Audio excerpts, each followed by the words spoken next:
Fala galera, começando aqui mais uma live, tá? A gente está aqui recebendo um dos grandes jogadores que passou pelo nosso querido Botafogo, Juninho, nosso eterno zagueiro capitão, está aqui conosco hoje. E estamos aqui com a Jojo e o Daniel também presentes. Iremos entrevistá-lo durante esse tempinho aqui, então já peço para vocês deixarem um like, compartilhar com todo mundo, tá? Logo, logo também vai sair os cortes também no canal, mas essa aqui já é a live gravada para quem gosta de assistir ela inteirinha, desde o início até o final, e a gente já deixando aqui para vocês, beleza? Juninho, meu muito obrigado desde já, suas considerações iniciais aqui.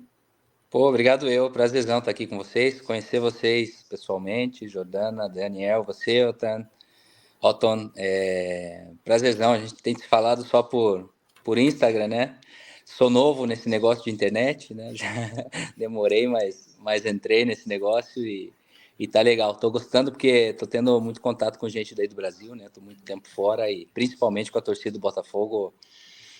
Outro dia eu tava falando com um amigo de vocês aí, com o Thiago Franklin, e me surpreendeu muito o carinho que eu tenho recebido do pessoal daí. Tá muito legal. Muito obrigado pela oportunidade, por lembrarem de mim aí para estar batendo um papo um pouquinho aí com vocês. A gente que agradece. Foi o que a gente tinha falado já, né, Juninho? Tudo tem o seu tempo, né? A Isso aí gente eu tentou, não. mas... Por isso que eu digo, eu falo brincando o negócio que entrei tarde na internet, mas é isso. Sim, claro que eu via as notícias e tudo na internet, mas não tinha rede social nem nada, né? Até porque quando eu jogava não é fácil lidar com isso, né? Com Bom, não, certeza. preferia ficar longe um pouquinho. Agora decidimos, a gente está com um projeto aqui no México também e não estou arrependido, não. Tô, ao contrário, estou muito agradecido porque tenho, a partir daí, tenho voltado a ter contato sobretudo com o pessoal aí do Botafogo, que tem sido muito legal. Show de bola. Juninho, você iniciou a sua carreira no Coritiba, né? E eu queria saber como é que foi o seu início de carreira lá no Coxa.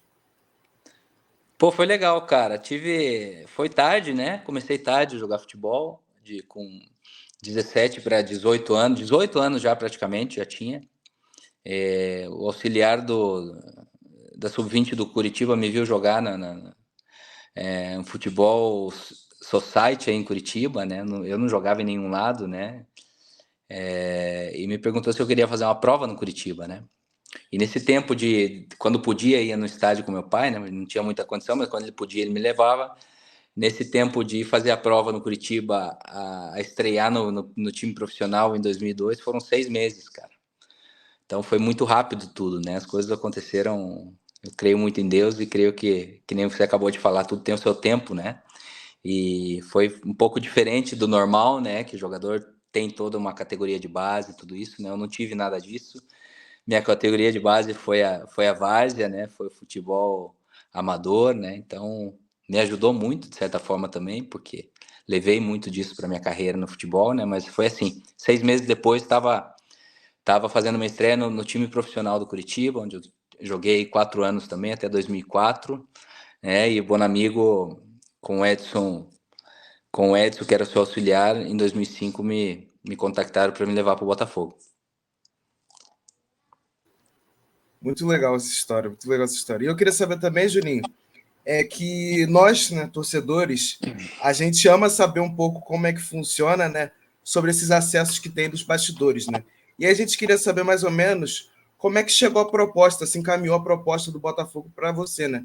Você estava iniciando no futebol já ali no Coritiba, né? E aí a gente queria saber mais ou menos como foi a transação, né, para o Botafogo e qual foi o sentimento ao receber a proposta. Pô, cara, essa foi. Tem uma história, tem tempo aí ou não? Que Porque, mais tenha tempo. porque é uma história legal, cara. Como eu te falei, como eu comecei muito tarde, Otton, no futebol, eu não tinha representante, não tinha nada, né, cara? As coisas foram muito rápido para mim, assim, né? Quem me colocou jogar no Curitiba, no primeiro time, foi o Bonamigo, realmente, né? Então, só que em 2004, 2003 fizemos uma grande campanha no Campeonato Brasileiro. Curitiba classificou para Libertadores depois de bastante tempo que não classificava. E 2004 vem o Antônio Lopes, Curitiba contrata o Antônio Lopes traz o Odivan, mais zagueiros e eu já não era titular absoluto do time, né? Então termina meu contrato no Curitiba em 2004 E eu estava livre em dezembro, né? Então eu pego meu pai, minha mãe, minha esposa, e eu tinha meus 2 filhos pequenos na época. Falei, vamos descansar um pouquinho na praia, aí a gente vê, né? Só que eu não tinha empresário, não tinha nada, né, cara? E passou e nada, e ninguém me ligava, e eu ligando pro pessoal que eu conhecia, que havia trabalhado junto, né? Bom, dia 24 de dezembro me liga o Edson, que era auxiliar do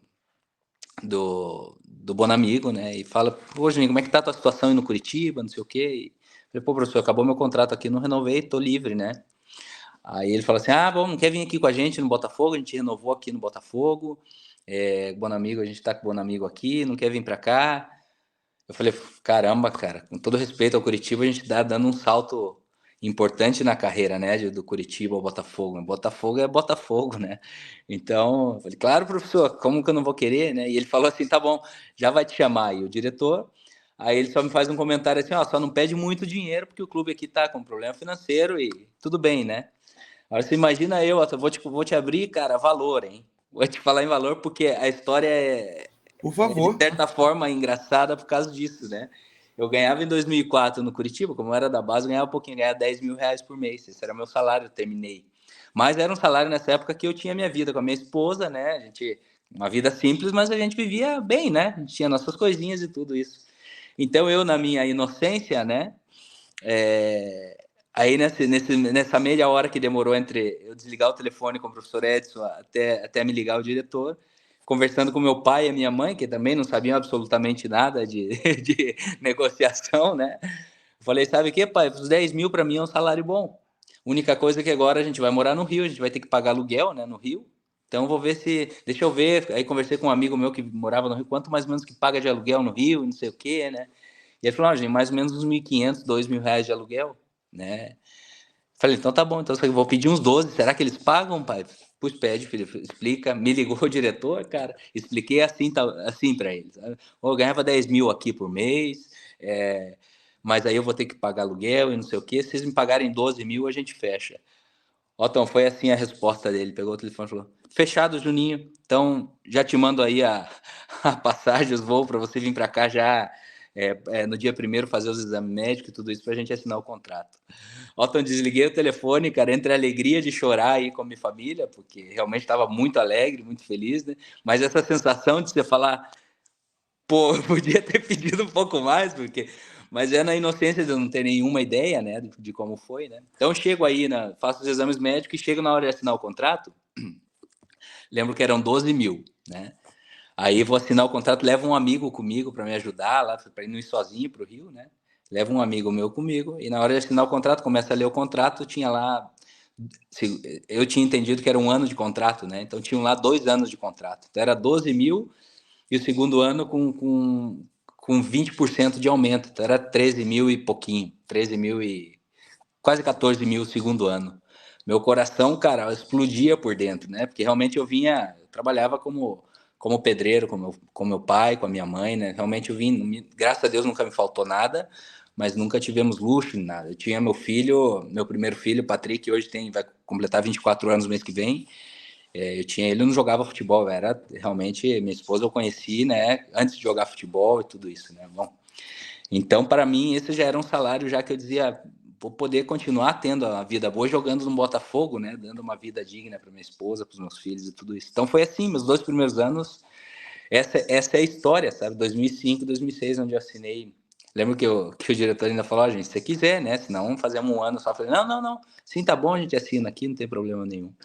E assim começou. Assim foi a minha história no Botafogo, sabe? Cheguei completamente livre, com salário praticamente de um menino de sub-20, né? Claro que era um salário. Tinha gente que ganhava muito mais dinheiro aí na época, né? Então, assim. Mas muito agradecido, cara, porque o Botafogo foi um salto para minha carreira muito importante, né? Para todo. E tudo que eu vivi no Botafogo foi uma coisa incrível, né? Pô, que legal a história, cara, que você começou lá no Curitiba, foi subindo degrau por degrau na sua Aí. humildade, e aí chegou essa proposta de Botafogo. Não pensaram duas vezes na hora de te aceitar, então, pô, Muito legal de saber Fiquei essa história. imaginando, falar com meu pai, e comenta até hoje que a gente vai conversar, fico imaginando a cara do diretor do lá, porque, sinceramente, se eu tivesse pedido 30 mil, os caras tinham dado fácil, entendeu? De verdade, porque 30 mil não era um salário absurdo, né? Uhum. Claro, depois que eu aprendi e conheci isso. E também o treinador me queria, o treinador era o que estava me pedindo, né? Então depois a gente aprende essas coisas, né? Assim, tinha gente que ganhava 80, 100 mil nessa época, né? Já não era um salário como hoje em dia, né? Mas assim, tinha gente que ganhava 80, 100 mil no clube, né? Então se eu tivesse pedido 30, tenho certeza que tinham aceitado, né? Mas não me arrependo de jeito nenhum, cara. Eu acho que tudo, dinheiro para mim, na minha carreira, ainda que eu tive uma saída aí que né, conturbada aí do clube, né? Mas o dinheiro para mim realmente nunca foi uma diretriz para mim tomar alguma decisão na minha carreira, de nenhuma forma. E graças a Deus fiz uma carreira boa e hoje eu tenho uma vida. Não sou rico, não sou milionário, mas eu tenho uma vida digna e posso escolher onde eu quero trabalhar, com o que eu quero trabalhar, graças ao futebol e nunca ter tomado uma decisão na minha carreira baseada no dinheiro, né? Para mim, o mais importante joguei em poucos clubes na minha carreira e nos clubes que eu joguei, graças a Deus, o pessoal tem um carinho grande por mim. Muito legal essa história. Primeiro, eu queria dizer que é uma enorme honra, né? Estar aqui fazendo live com você hoje. Você faz parte da história do Botafogo, então é um prazer. E eu queria te perguntar, né? Porque assim, na sua passagem, você acabou se tornando um dos jogadores que a torcida passa a ter maior confiança, né? E eu queria saber de você como é que isso colabora, né, para um bom desempenho dentro de campo. Obrigado pelas palavras, Jordana. E sim, eu acho que é confiança, né? Mais que nada, o jogador, a confiança no futebol é fundamental, sabe? Você ter confiança, saber que tem a confiança de parte da torcida também, sabe? Então tudo vai fluindo a favor, né? E dentro de campo o resultado vem, né? Quando o jogador está confiante em fazer aquilo que ele pode fazer e saber que tem o apoio da torcida, né? Eu me lembro que saía falta quase do meio de campo, a torcida gritava meu nome, sabe, cara? E era legal isso porque esse realmente te passa confiança, sabe? Te passa confiança porque você vai, sabe, que tenho que responder e corresponder a esse carinho, a essa confiança que a torcida tem em mim, né? E também aumenta a tua responsabilidade, né? Porque muita gente, não é qualquer torcida, é a torcida do Botafogo, né? Que depositavam uma confiança muito grande em mim, né? Então, assim, a minha caminhada no Botafogo não foi fácil, né? As coisas o carinho que eu conquistei das pessoas aí, da torcida, de grande parte da torcida, foi porque realmente eu me dediquei muito a esse time. Eu sei que eu não fui um zagueiro perfeito, longe disso, mas assim, enquanto eu vesti essa camisa, eu fiz por amor e até hoje eu tenho o Botafogo no meu coração. Vocês sabem disso, não preciso fazer média com ninguém. E por isso, porque não foi fácil as coisas para mim aí, foram conquistadas. Infelizmente, não conquistamos nenhum título de expressão forte, né? Mais do que o Campeonato Carioca, Taça Rio, Guanabara. Mas, assim, foi uma passagem muito marcante. Eu acho que, por isso que eu te falo, me surpreendeu muito o carinho das pessoas depois que eu abri aqui nas redes sociais. E por isso eu trato de corresponder sempre, porque é recíproco, não estou fazendo média com ninguém, porque sim, eu tenho um carinho, um respeito muito grande por esse clube. Não, assim, e você foi um zagueiro perfeito, sim, tá? Pô, coloca isso no seu coração, porque foi. Longe, não é fácil, né? Foram épocas difíceis do clube, né? Mais que nada, Jordana. Eram épocas, hoje eu vejo o Botafogo e de verdade me dá alegria. Agora há pouco eu soube que eu sempre acompanho. Agora, o Campeonato Carioca eu não assisto muito aqui porque não passa, né? Já o brasileiro eu já acompanho porque eu tenho forma de assistir aqui. Mas na montagem do elenco, através de vocês também aí, do pessoal, as informações do clube, né? Saber que o clube agora, quem imaginava que o Botafogo ia chegar a fazer a contratação mais cara da história do futebol brasileiro, né? Então, o Botafogo passou por momentos muito difíceis. Eu lembro na nossa época, salário atrasado, fomos jogar um último jogo de 2009 contra o Palmeiras, tínhamos 3 meses de salário atrasado, um jogo para ganhar, senão a gente era rebaixado, sabe? Foram épocas difíceis que o clube passou. Hoje me dá muita alegria, de verdade mesmo, que o clube está contratando gente importante, está investindo, crescendo, está jogando Libertadores, independente do que passou o ano passado, né? Tudo isso que aconteceu, que eu sofri como um louco aqui também. Falava, não é possível, não pode ser uma coisa dessa, mas é assim. Eu acho que o Botafogo está crescendo, já está na Libertadores, né? Com as contratações que fez, acho que o clube tende a crescer. Esse novo dono que chegou aí está investindo dinheiro, né? Pode ter os seus. Eu não, de verdade, não conheço o seu trabalho aqui, porque estou longe, né? Mas assim, vejo que de repente o pessoal critica, uns elogiam, mas independente disso, o clube está na Libertadores, ele está investindo no clube, né? Já ele tem que tomar suas decisões, de repente vai acertar ou vai errar, mas o importante de tudo isso é que o clube, hoje em dia, o Botafogo é referência em nível de contratação, né? E isso é muito importante porque já pode, outra vez, o Botafogo vai começar e logo já brigou o ano passado e seguramente vai estar brigando nos primeiros lugares outra vez.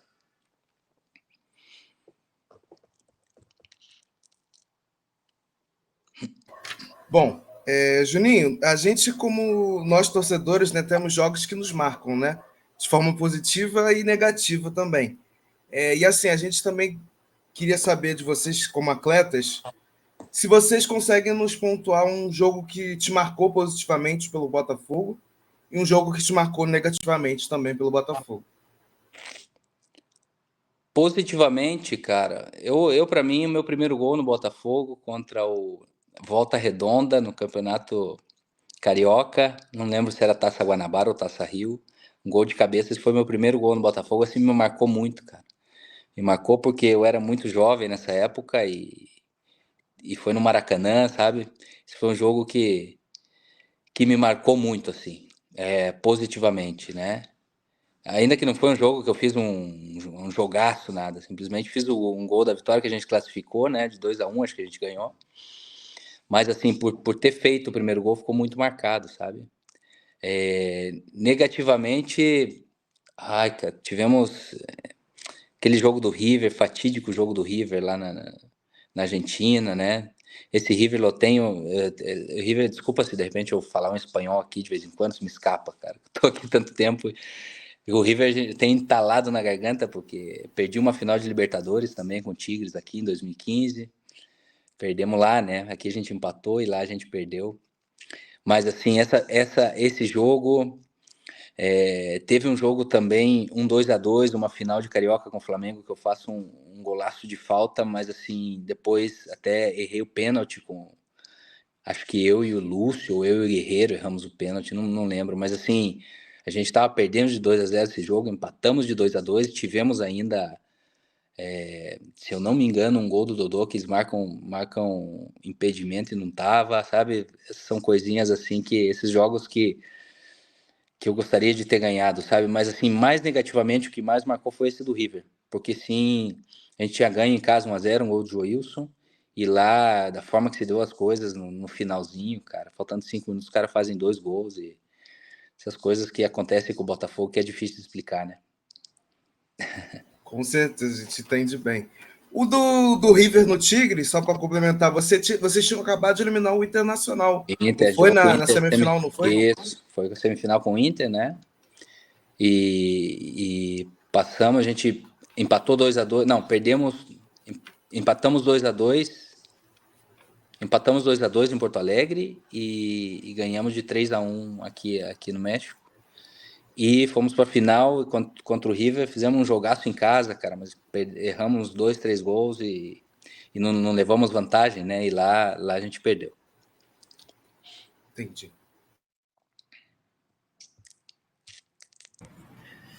Bom, Juninho, primeiramente é um prazer estar aqui falando com você.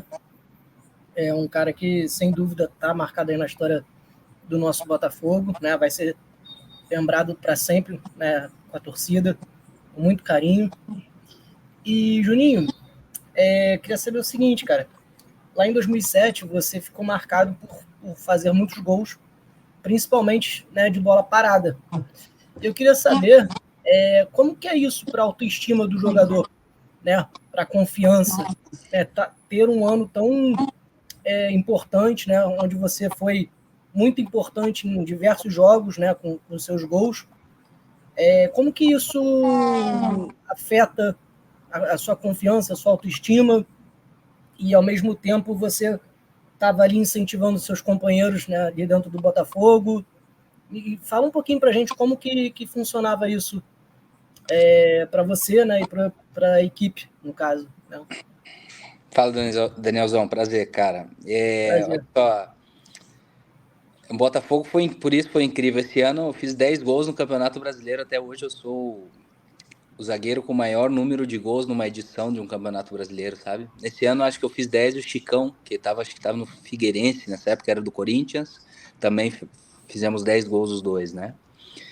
E me lembro que acho que só de faltas foram 7 ou 8 nesse Campeonato Brasileiro. Então, assim, é o que eu tava falando pra Jordana, cara. Teve um jogo, me lembro que tem um jogo contra o Inter, eu acho que esse foi em 2009, cara. Mas assim, pra você ver, esse eu não fiz gol, mas acho que foram três faltas que eu bati na trave, sabe, cara?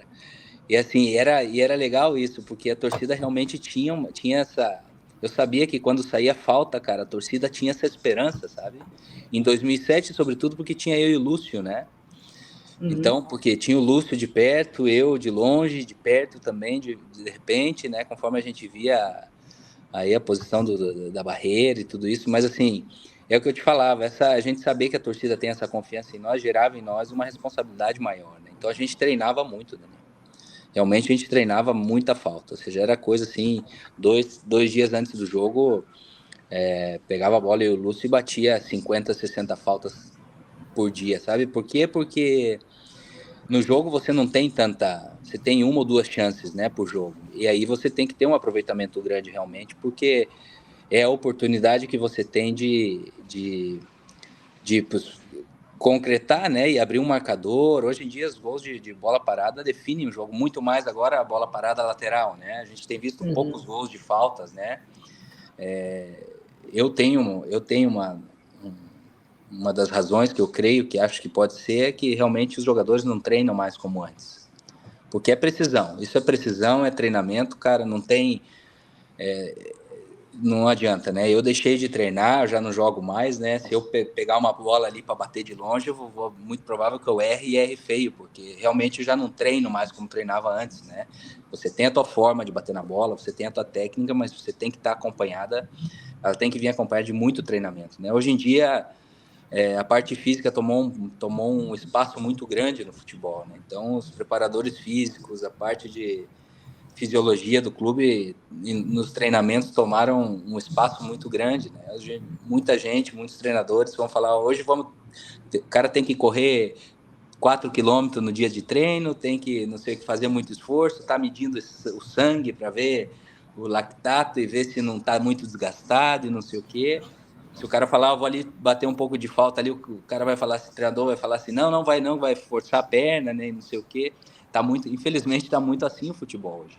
E por isso que realmente você não vê, hoje em dia você não vê quem que você fala hoje no Brasil, que é um cobrador de falta realmente, né, ou de bola parada, um exímio cobrador, né, como a gente tinha antes, tanta gente, né, antes sobravam nos times, né, hoje em dia, e muito eu creio que é por isso, cara, sabe, o futebol hoje tá muito, a parte física tomou uma importância muito grande, né? Claro que é importante a parte física, mas outro dia eu estava aqui como auxiliar no Tigres e tive uma discussão com o treinador, com a parte médica, justamente por isso, né? Porque o treinador estava abrindo mão de um trabalho tático para dar ênfase na parte física e já tinha passado a pré-temporada, a gente já estava no meio da temporada, né? E o time realmente precisava ajustar uma parte tática. Eu disse isso, se temos que abrir mão de 20, 30 minutos de treinamento, não vamos abrir mão da parte de futebol, vamos abrir mão da parte física e não tem nenhum problema. Os jogadores já estão preparados, já fizeram essa pré-temporada, né? O importante é realmente a parte de futebol, né? Não adianta você... Outro dia eu vi o Riquelme falando, tem até certo ponto ele foi exagerado, né? Mas o Riquelme, acho que ele tem muita moral para falar, né? Que hoje em dia, se o cara correr 20 quilômetros num jogo, ele é um jogador de alto nível, mas se não dá 3 passes certos, né? Os caras estão mais preocupados quanto ele correu, deixou de correr, ou quantos passes ele deu no jogo, quanto ele foi decisivo, né? Um Romário da vida, um Riquelme, né? Claro que o futebol hoje é importante, né? O jogo está muito mais dinâmico, o jogo em si, mas eu acho que não poderia perder tanto essa parte, sobretudo do brasileiro, essa parte técnica, essa parte do individualismo do jogador brasileiro. Eu acho que isso vem afetando muito o futebol brasileiro, o futebol em geral, mas o futebol brasileiro mais, porque o reflexo a gente vê na seleção também, né? A seleção está sofrendo bastante. O que acontece? Com o avanço desses recursos todos que a gente vê, né, de recursos médicos mesmo, como você disse, para avaliar o físico, né, do geral do atleta, isso vem dificultando muito, né? Então, assim, antigamente era mais raiz, né? Como a gente costuma falar, o jogador ia, chutava e não tinha preocupação. Hoje em dia, qualquer treininho, qualquer chuvinha que está caindo já pode afetar alguma coisa ali. E aí acaba que o treino não é... Esses avanços não são maus, né? Não são coisas ruins, né, Daniel? São coisas boas, mas eu acho que tem que também medir, né? Não ser ir só por um lado, pelo lado sistemático da coisa, né? É isso que você falou, né? Antes doía a tua perna, meu amigo, nada, não tem nenhum problema, toma aqui um anti-inflamatório e vamos pro jogo, né? Ou vamos treinar, não tem nada. Hoje dói um pouquinho, o cara fica 2, 3 dias sem treinar, sabe? E não é porque tá assim a coisa hoje. Também o calendário do Brasil é muito complicado, né? A gente joga a cada 2, 3 dias, realmente tem um desgaste muito grande, né? Tem muita coisa que eu acho que o futebol brasileiro tem que melhorar, né? Sobretudo o tema do calendário, mas aí a gente está falando de uma parte já mais específica, né? Agora, do futebol em si é isso. Eu acho que o futebol perdeu muito isso, sabe? Do feeling do jogador em si. Antes o jogador falava, tá doendo minha perna, mas eu sei até onde eu posso ir. Eu posso jogar esse jogo. Ainda que o exame meu de sangue marque que eu tô desgastado. Eu tenho condição de jogar porque eu me conheço, sabe? A palavra do jogador tem que valer um pouco mais, sabe? Também. Porque assim, antes era assim, sabe? Tá doendo a perna. Ô, professor, eu tô com uma dor na perna aqui, tá difícil, hoje eu não vou treinar, amanhã eu vejo. Amanhã o treinador vinha conversar contigo, como é que tá, tu desconhece, pode jogar ou não posso contar com você. A decisão final terminava num consenso entre treinador e jogador. O jogador fala, não, pode ir, pode contar comigo. Então, o treinador confia na palavra do jogador, no que ele vê no treinamento e põe o cara para jogar, né? Hoje tá muito do que a gente está falando, né? De repente, se um exame de sangue te aponta que você tem um risco de lesão, claro que você tem risco de lesão, você está jogando em alto nível, meu amigo. Né? Que você não tenha nada, você vai ter risco de lesão, né? Você pode dar um pique no primeiro lance e romper o músculo, né? Você está sujeito a isso. Então, acho que perdeu muito disso, né? E em base a isso, o jogador em si já não trabalha tanto, né? Definição, cabeceio, todos esses fundamentos que são fundamentais no futebol, né? É isso. Juninho, queria saber de você. Você fez muitos gols pelo Botafogo, né? Mas eu queria saber de você, de todos os gols que você marcou pelo Botafogo, qual foi, na sua visão, o mais bonito que você fez pelo Botafogo? Pô, Tom, tem 2, cara. 2 para mim que foram assim, um de bola parada e um de bola com a bola rolando, cara. O de bola parada, o da final contra o Flamengo, uma falta que eu bato do lado esquerdo, né? Do meu lado esquerdo, assim, que foi no ângulo. Esse para mim foi um golaço, cara. Eu acho que o Bruno pensou que eu ia bater forte, né? Que eu sempre bati do lado dele. Era o Bruno, o goleiro. Que inclusive na final errei esse pênalti, né? Mas esse para mim foi o gol mais bonito de falta que eu fiz no Botafogo. E com a bola rolando foi um gol que eu fiz, se eu não me engano, cara, pela Copa do Brasil contra o Americano, acho que foi. Foi contra o Americano esse. Eu saio de trás e faço uma tabela com o Vitor Simões, que ele me devolve de letra e eu tiro do goleiro no ângulo. Esse foi um gol muito bonito também. Esses foram os dois gols mais bonitos que eu fiz, na minha opinião. Show de bola. Assim, a gente sabe que a faixa de capitão ela é um sonho, né? Acho que todo jogador almeja essa faixa de capitão, mas a gente também entende que com ela vem grandes responsabilidades, né? E aí eu queria saber para você como que foi, né, ser escolhido como capitão e como foi também lidar com toda a responsabilidade que vem em torno dessa faixa. Jordana, e nessa época, sobretudo, porque, como eu estava comentando, que o Botafogo passava por problema sério financeiro, né? Então, realmente, era 3 meses de salário atrasado, e não é fácil você lidar com 30 jogadores ali que, pois todo mundo trabalha para receber o seu salário em dia, né? E não é fácil, porque os jogadores, era muito mais fácil eles virem cobrarem a mim que é normal, né, que eles venham sobre o capitão da equipe, né? Então, assim, foi um ano de muito desgaste, assim, da minha parte, fazer esse meio campo, né, entre jogador e diretoria, né? Nessa época, graças a Deus, sempre me dava muito bem com o presidente, com o Maurício na época, e também com o Andrezão, que é um grande amigo. Mando um abraço forte para ele, que era o vice-presidente nessa época também. Então, assim, eu me dava muito bem com eles, então eu tinha essa liberdade da gente conversar e ver como é que estavam as coisas, né? Mas, assim, foi um desgaste grande, porque era isso, né? Muito tempo o salário atrasado, o time passando por um momento difícil, muita cobrança, muita pressão, né, de todos os lados, porque realmente o time passava por um momento difícil. E ainda que na etapa final do campeonato, se eu não me engano, os últimos 7 jogos desse ano de 2009, a gente ganhou 5. Se a gente terminou o ano muito bem. O problema era que o Fluminense, dos últimos 9, acho que tinha ganhado 8 jogos, e aquela arrancada que o Fluminense deu, né? Lembro que a gente jogava e ganhava, e a gente falava, o Fluminense jogava no outro dia, a gente falava, o Fluminense empatando, a gente já tá livre. O Fluminense ia e ganhava, né? E assim, e terminou que levou para o último jogo entre nós, Fluminense e Curitiba, né? Para ver quem que ia ser rebaixado, né? E foi assim muito difícil. Pra você ter uma ideia do que eu tô falando, a gente termina esse ano com 3 meses de salário atrasado, né?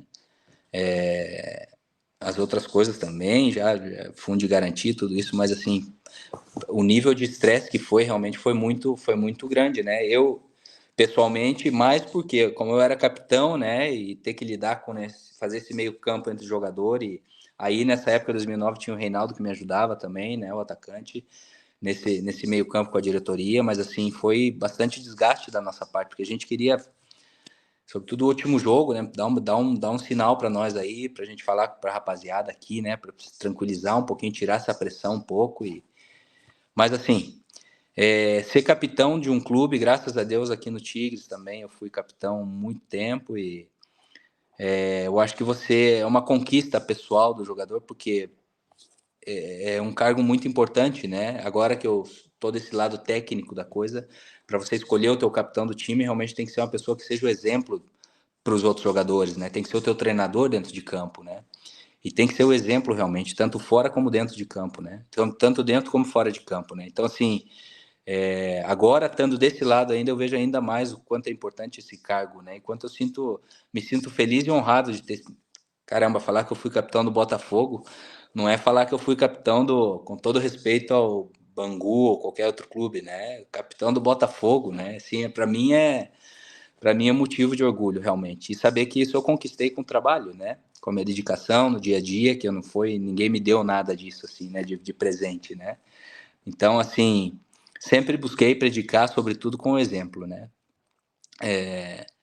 Tem aquele ditado, né, que fala que a palavra, o grito em si motiva, mas o exemplo realmente ele arrasta, né? Então, assim, sempre gostei de falar no grupo e tudo isso, né? Ter essa voz ativa, mas, assim, principal para mim era ser esses que falam e fazem, né? Não ser somente esses que falam e não fazem, porque se a gente é assim, a gente perde a moral rapidinho, né? Logo, logo o cara vai falar, você só fala e não faz nada, né?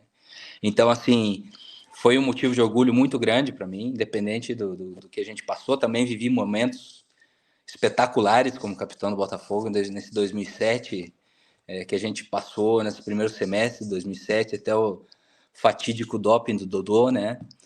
A gente viveu momentos incríveis no Botafogo, ter levantado o campeonato de Taça Guanabara, de Taça Rio como capitão. De alguma forma, não levantei um troféu importante assim, a nível nacional para o Botafogo, mas levantei troféu aí como capitão do Botafogo, para mim foi muito importante, sim.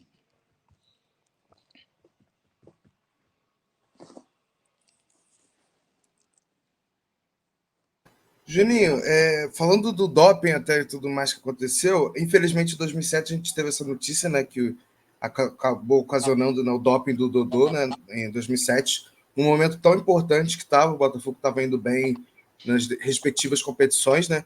E eu queria saber de você e do elenco na hora, como é que o pessoal recebeu essa notícia sobre o doping do Dodô, como é que ficou o clima dali em diante? Queria saber um pouco sobre. Pois foi um baque, cara. Foi um baque, não tem como não dizer que não afetou o clube. o grupo de jogadores, não tem como, porque além de tudo o Dodô era muito querido no grupo, sabe? E o craque do time, cara, né? E o cara, ele dizia que ele não tinha feito nada errado, que ele estava tranquilo, né? Então, assim, até hoje ele diz, né? Então, e realmente foi um baque para todo mundo. A gente passava tudo que a gente passava, o time passando por um momento fenomenal no campeonato. A gente liderou praticamente todo o primeiro turno, né? E a gente ia brigar pelo campeonato esse ano, com certeza, cara. Com certeza, esse tal Dodô inteiro com a gente, todo o campeonato, porque realmente o Dodô passava por um momento nessa época. O cara fazia gol todo jogo e só fazia golaço, além de tudo, né? E os cara tremiam quando sabia que vinha jogando o time, né? Como ele se entendia com o Zé Roberto, com o Lúcio Flávio, né? Com o Jorge Henrique do outro lado. Caramba, era um timaço, cara, né? E você perde a tua referência, perde o teu craque, o craque do teu time, por um tema extra-campo, né? Teoricamente, realmente afetou muito o nosso rendimento, ainda que a gente não queria dizer, né, cara? A gente, vamos fazer pelo Dodô e vamos isso, mas você não tinha a referência do teu time, você não tinha o craque do teu time em campo, né? Então realmente fazia muita falta e fez muita falta e com certeza afetou muito o nosso elenco.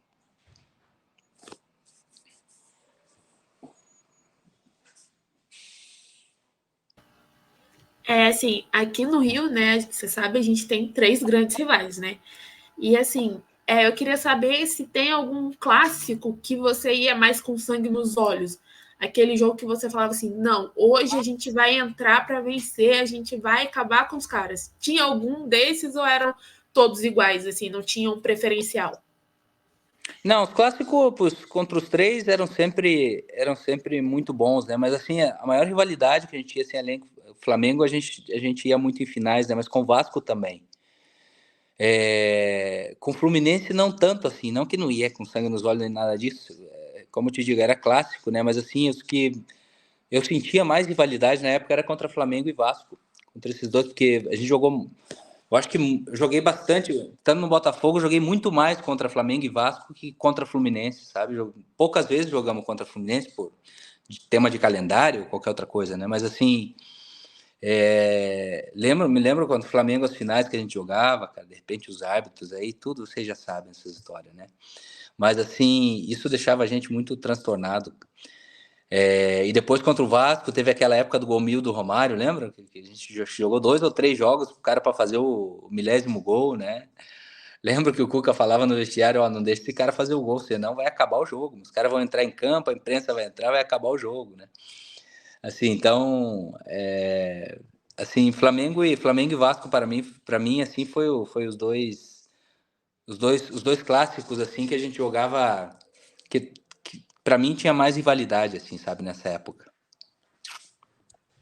Inclusive, a questão do 1000 gols, eu zoei muito meu pai, porque meu pai é vascaíno, e eu falei, aqui você não fez, Romário não fez 1000 gols na gente. Não, e teve uma vez que bom, em um desses jogos, não sei quem que fez um gol e o Romário, ele pula para cabecear, foi um gol assim que a bola encobre, não lembro quem que era o goleiro, nossa, era o Júlio César, o Max, quem estava na época.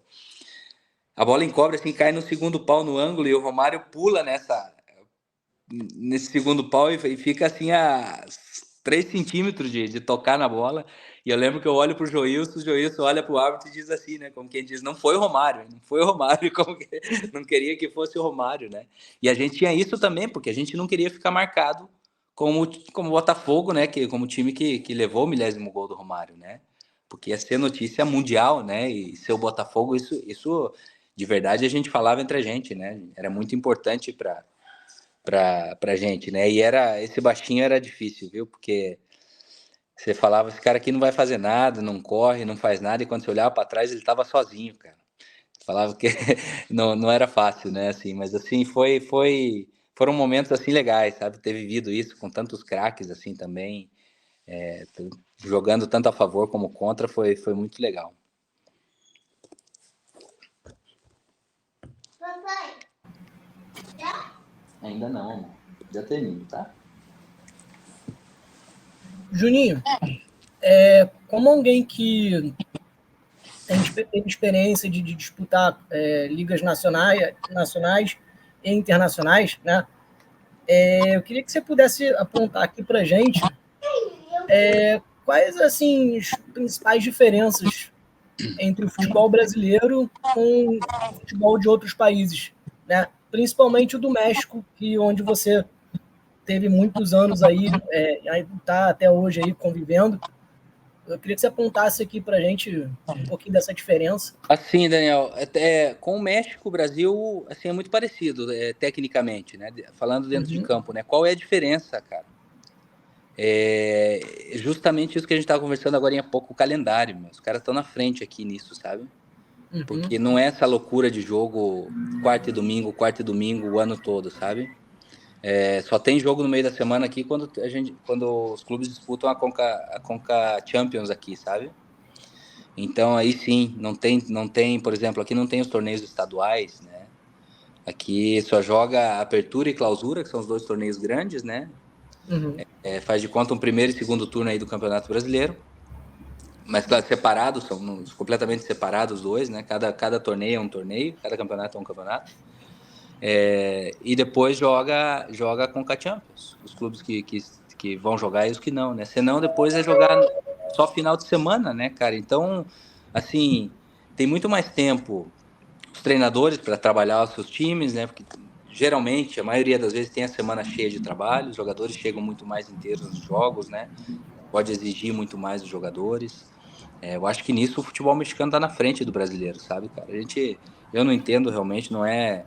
Eu lembro que eu saí do Botafogo, quando eu fui para a Coreia, que eu saí do Botafogo em 2009, eu chego lá, tá o médico lá, na hora de eu fazer o exame médico, tá o médico analisando a estatística do meu último ano no clube, né?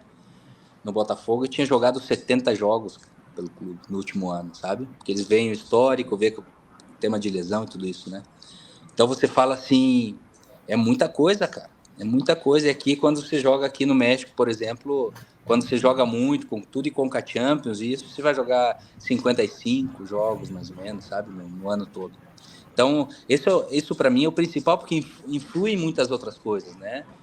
Aí no Brasil é muito difícil, cara. Por exemplo, o treinador aí é terrível, porque como que o treinador pega um time na metade de um campeonato brasileiro e vai fazer uma mudança tática no time? Se tem jogo quarto e domingo, não tem forma, cara. Né? Não dá para você usar o jogo para isso, porque para fazer teste na hora do jogo, o campeonato brasileiro é muito difícil, o nível é muito alto, né? Então, e uma exigência, porque você perde 3, 4 jogos, te manda embora outra vez, então sofre o time, sofre os jogadores, né? Porque o time em si não tem uma forma de jogar já de tempo. Aqui, normalmente, os treinadores duram pelo menos um ano, sabe?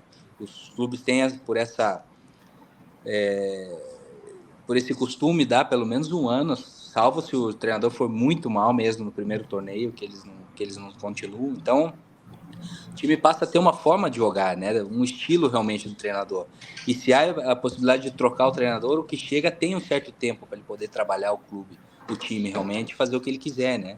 Então, esse é um passo que eu acredito que o futebol mexicano está na frente do brasileiro. Tem outras coisas aqui que o futebol mexicano está atrás, né, do brasileiro, assim, mas assim, do principal do Brasil a gente já tem falado, tem escutado muita gente falar, muita reclamação, tema do calendário no Brasil, realmente, né? Então, assim, são coisas que podia fazer um ajuste melhor para que o futebol melhore o nível, né? Porque eu tenho visto jogos bons aqui, mas também do futebol brasileiro, mas também tenho visto jogos de nível técnico muito baixo, sabe, cara? Então, assim, uma coisa assim, os clubes que contratam têm jogadores de qualidade e já de repente clubes mais abaixo que realmente estão muito abaixo do nível técnico do jogo, né? E você vê o nível do jogo em si, são poucos os jogos que você fala, puxa, esse jogo foi um nível técnico muito alto, né? Então eu acho que porque a técnica é natural do jogador brasileiro, né? Então o calendário para mim é o que a CBF tinha que fazer, esse ajuste de calendário para diminuir um pouco essa carga de jogos e aumentar o tempo de trabalho como grupo, como de treinamento dos atletas, para que possa melhorar essa capacidade técnica, porque tudo, no final das contas, Dani, termina estourando na seleção, né, cara? Exato. Tudo. Aqui a gente está no Campeonato Carioca agora, por exemplo. E aí, semana que vem já tem Libertadores. Aí daqui a 2 semanas tem Copa do Brasil. E aí tudo se mistura, né? Os campeonatos Imagina, vão cara, misturando. para a cabeça do jogador, você joga o Campeonato Carioca, você fala não vale nada, meu amigo. Classifica para a semifinal aí contra o Flamengo ou Vasco, qual não vale nada? Vale Exato. sim. Então, aí você tem uma semana com Clássico, uma semana com Libertadores. Exato. Qual que dá importância, né? Exatamente. Assim, é muito difícil. Exatamente. Então são coisas que se pode ajustar, sabe? Eu entendo que tudo é dinheiro, né? O dinheiro tá no meio de tudo. Quanto mais jogo, mais dinheiro, né? Para todo mundo, né? Assim, nesse aspecto, mas assim, eu acho que a CBF, em prol do futebol brasileiro, tinha que fazer esse ajuste, porque, como eu te falei, o final da pirâmide, o topo lá em cima é a seleção brasileira, né? E hoje em dia a gente vê que a seleção tá sofrendo, cara. A seleção tá sofrendo para ganhar, com todo o respeito da Venezuela, né? Desses times que antes era ir jogar e ver de quanto que ia ganhar, né? Então, assim, hoje em dia você joga a seleção contra qualquer seleção, dificulta para nossa seleção, né? Muito é por isso também, porque o futebol brasileiro está ficando para trás nesse aspecto. É isso. Sofrível, né?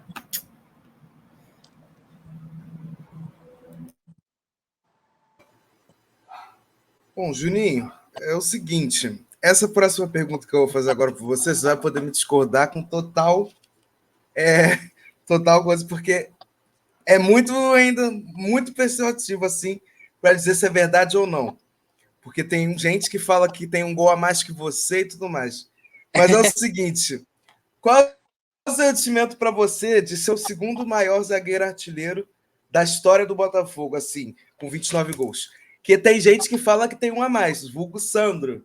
O zagueiro Sandro diz que tem um a mais. A gente fez live com ele recentemente, eu e o Daniel, e ele disse que ele tem um golzinho a mais que você, que tem 30. E você tem 29. E eu queria saber um pouco de você, como é que é para você ter feito tanto gol com a camisa do Botafogo e ser um segundo maior artilheiro da história do clube? Pô, se eu for segundo pro Sandro, tô feliz, cara. Deixa esse gol a mais para ele, não tem nenhum problema. Para mim não tem nenhum problema. Sandrão, um abraço para ele, cara. Um abraço de verdade.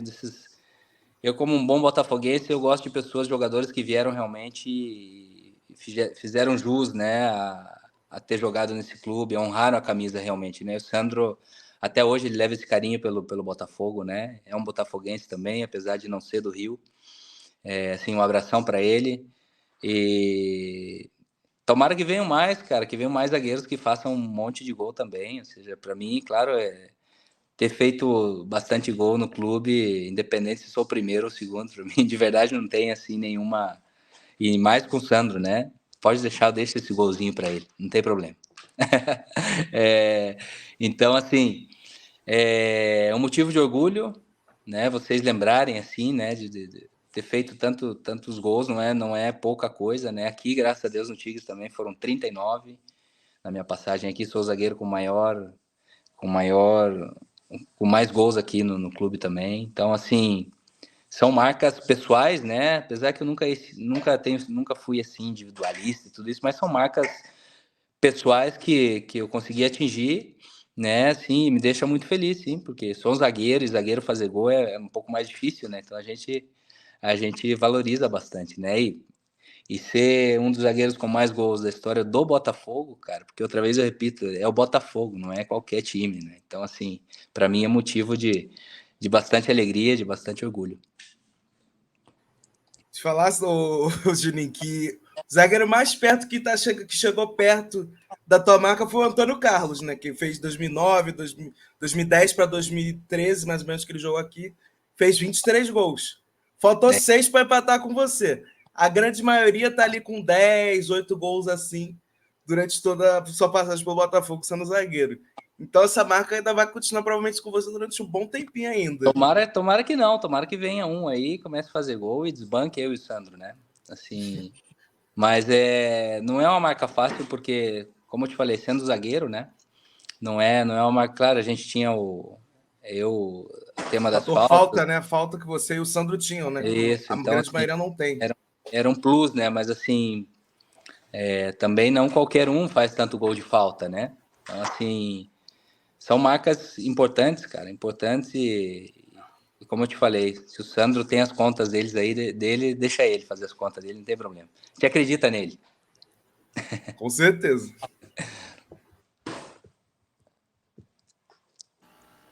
Aqui, né, a gente sempre fala que um bom filho a casa retorna, né? E aí eu queria saber de você como é que foi retornar ao Botafogo depois da passagem pelo São Paulo. Bom, Jordana, primeiro que nada, a minha saída em 2007, né? Essa foi um tema que foi muito... Me deixou, assim, um pouco machucado, porque eu tive que sair assim, não deixei explicado tudo o que aconteceu, né? Já dei algumas entrevistas aí explicando tudo o que aconteceu, né? Assim, mas eu já tinha praticamente pactado uma renovação com o Botafogo em 2007, né? Eu ia ficar mais um ano no clube. Só que né, quando eu havia pactado essa renovação, eu tinha falado, né? Vamos assinar de uma vez, né? Para não ter nenhum problema, porque realmente eu estava fazendo gol e os interesses iam continuar chegando. Já tinha interesse de times, né? Mas deixaram passar um mês e a gente falava, né? Vamos assinar de uma vez. Até que nessa história, pois, veio o São Paulo, né? Que também não era qualquer time, era o time que vinha dois anos ganhando tudo, né? E aquele sonho nessa época, o São Paulo era o time mais badalado e mais organizado do Brasil em todos os aspectos, né? Então vem o São Paulo e me traz a proposta e eu vou e apresento e realmente me falaram aí, não, isso sim não tem como a gente cobrir. E também Botafogo tinha um tema com o meu passe, porque eles já tinham vendido o meu passe para uma empresa de empresários, né, na época, para cobrir os salários atrasados, né? Então eu estava assim, era do Botafogo, mas não era, né, nessa época, né? Então era da empresa ainda que teoricamente eu jogava no Botafogo, né? Mas assim, como garantia, o Botafogo deu meu passe, né? Alguma coisa assim nesse aspecto. O que eu sabia era que a empresa realmente tinha os direitos numa venda minha, né? Então assim foi.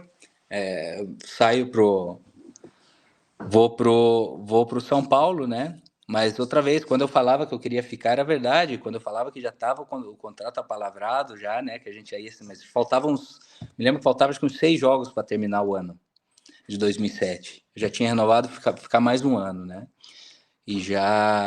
Mas depois, por todos os problemas financeiros que o Botafogo tinha, falava, não, esperamos, vamos assinar semana que vem, e vai passando o tempo. Nesse meio tempo vem o São Paulo e realmente uma proposta de compra fazem para a empresa e uma proposta para mim de 3 anos de contrato, né?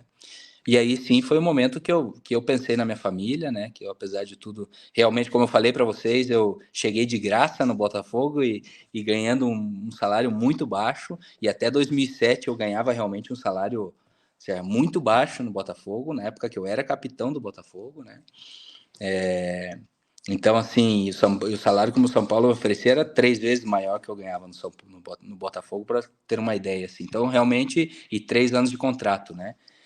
Para que vocês tenham uma ideia, assim, do que foi. Realmente, eu pensei na minha família nessa época e falei, poxa, tanto tempo estão falando aqui para mim assinar, né? E nessa época também, meu passe foi para essa empresa e eu não sabia, né? Só fui saber que realmente meu passe era dessa empresa, foi usado como garantia, né? Por um empréstimo. Só fui saber quando realmente chegou essa proposta do São Paulo, que aí vieram falar comigo, né? Mas só nessa época eu fui saber também. Então, assim, foram várias coisinhas que aconteceram assim, né? Mas de primeira estava pactado para mim continuar no Botafogo pelo menos mais um ano, né? Mas assim, fui para o São Paulo. Esse ano, infelizmente, tive muitas lesões aí no São Paulo, né? E no primeiro jogo tive uma lesão muito séria no tornozelo.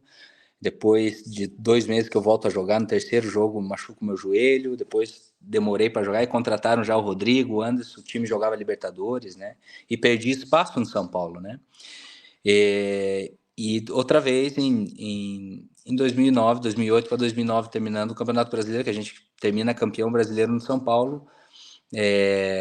Aparece outra vez a oportunidade de voltar para o Botafogo, né? A empresa outra vez podia, com essa possibilidade de comprar outra vez o meu passe do São Paulo, né? E eu voltar para o Botafogo. Tinha assumido o Ney Franco no Botafogo, né? Tinha conversado com ele para ver que existia essa possibilidade. Eu tinha perdido espaço no São Paulo, né? Então a única coisa que eles falaram é que eles não podiam me pagar o que eu ganhava lá, e eu baixei realmente meu salário, 30% do que eu ganhava, eu baixei para voltar a jogar no Botafogo, né? E sem nenhum problema. Eu voltei porque eu acho que ficou mal terminada essa história, porque eu sabia que no Botafogo eu ia ter realmente, como eu tive no começo, uma parte da torcida muito magoada por como foi, né? Mas com o tempo eu sabia que ali era minha casa, né? Que que eu conhecia a minha capacidade, que demonstrando com futebol as coisas iam passar como aconteceu, né? Foi um início difícil o retorno, né? Mas já depois as coisas voltaram ao normal, apesar do ano da turbulência que foi todo ano, né? Mas ter voltado depois, né? O Ney me abriu a porta, o Ney Franco, me colocou como capitão da equipe outra vez, né? Foi muito importante também voltar como referência do grupo outra vez. Então, assim, é o que você falou, né? Voltei para minha casa, voltei onde eu fui feliz, fui muito feliz no São Paulo. Me lembro quando eu saí, o Juvenal falou para mim, Juvenal Juvencio, você vai se você quiser, Juninho, você aqui tem as portas, você é nosso, você pode ficar aqui, não tem nenhum problema, que vai brigar pro teu lugar, você vai se você quiser. Eu falei, Juvenal, eu realmente preciso ir, porque lá preciso jogar e preciso demonstrar, e eu saí, minha saída de lá não foi da minha parte, assim, nesse sentido que a torcida ficou com uma imagem que não deveria ter ficado, sabe? Por mal entendido, mais que nada, não por qualquer outra coisa, né? Então, assim, as coisas se deram como tinham que acontecer, aconteceram como tinha que acontecer. Voltei, foi um 2009 também fantástico, porque fiz 12 gols no ano também. Outro ano que eu fiz muitos gols e outra vez vivi toda essa parte com a torcida, né? Esse carinho que a gente viveu e aí sim, 2009, terminando o ano, a gente decidiu agora sim cumprir o sonho de jogar no exterior, né? Mas já com uma saída mais tranquila, né? Deixando as portas abertas como sempre. A gente não sabe da maioria das histórias de bastidores, né? E assim, é muito compreensível da sua parte ter pensado sim na família. Realmente foi um descaso do Botafogo com você como atleta.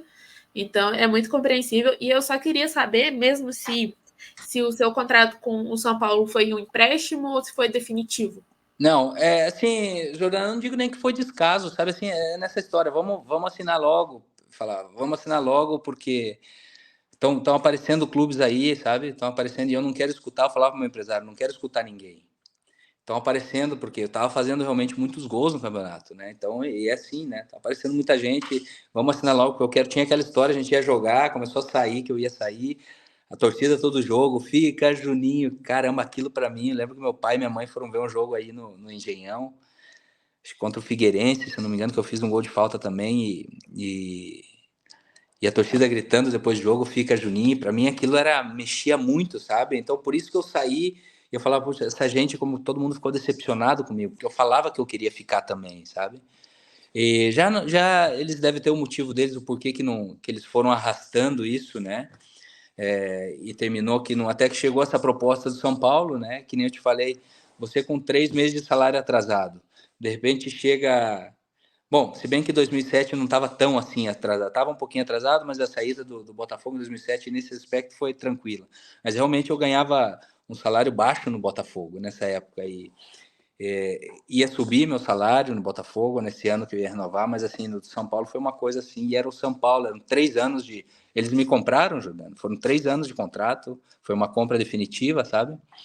Que como eu te falo, eu fui saber dessa empresa realmente aí nessa quando me chegou a proposta de São Paulo realmente, porque aí eu tive que conhecer o pessoal da empresa, porque falaram, não, que a gente foi dado como garantia por um empréstimo que a gente fez para o Botafogo, né, no meio do ano, não sei o quê, né, e é normal, isso é normal acontecer, né, não tem nenhum problema, mas assim, o Botafogo já tinha recebido o dinheiro por mim já nessa época, sabe, então assim, foi um negócio muito bom para o Botafogo, porque sanou salários e dívidas no meio do ano, né? Botafogo, outra vez, acabei de contar minha história, como eu cheguei no clube, Botafogo não gastou R$1 comigo, ao contrário, em salário, né? Assim, o Botafogo ganhou muito dinheiro comigo, porque depois eu volto para o Botafogo, eu sou emprestado para a Coreia e depois eu sou vendido para o Tigres outra vez, né? Então, assim, graças a Deus eu pude ajudar o Botafogo também nesse aspecto com as minhas vendas também, né? Então, assim, apesar de tudo, né? De 2009, da minha saída outra vez, mas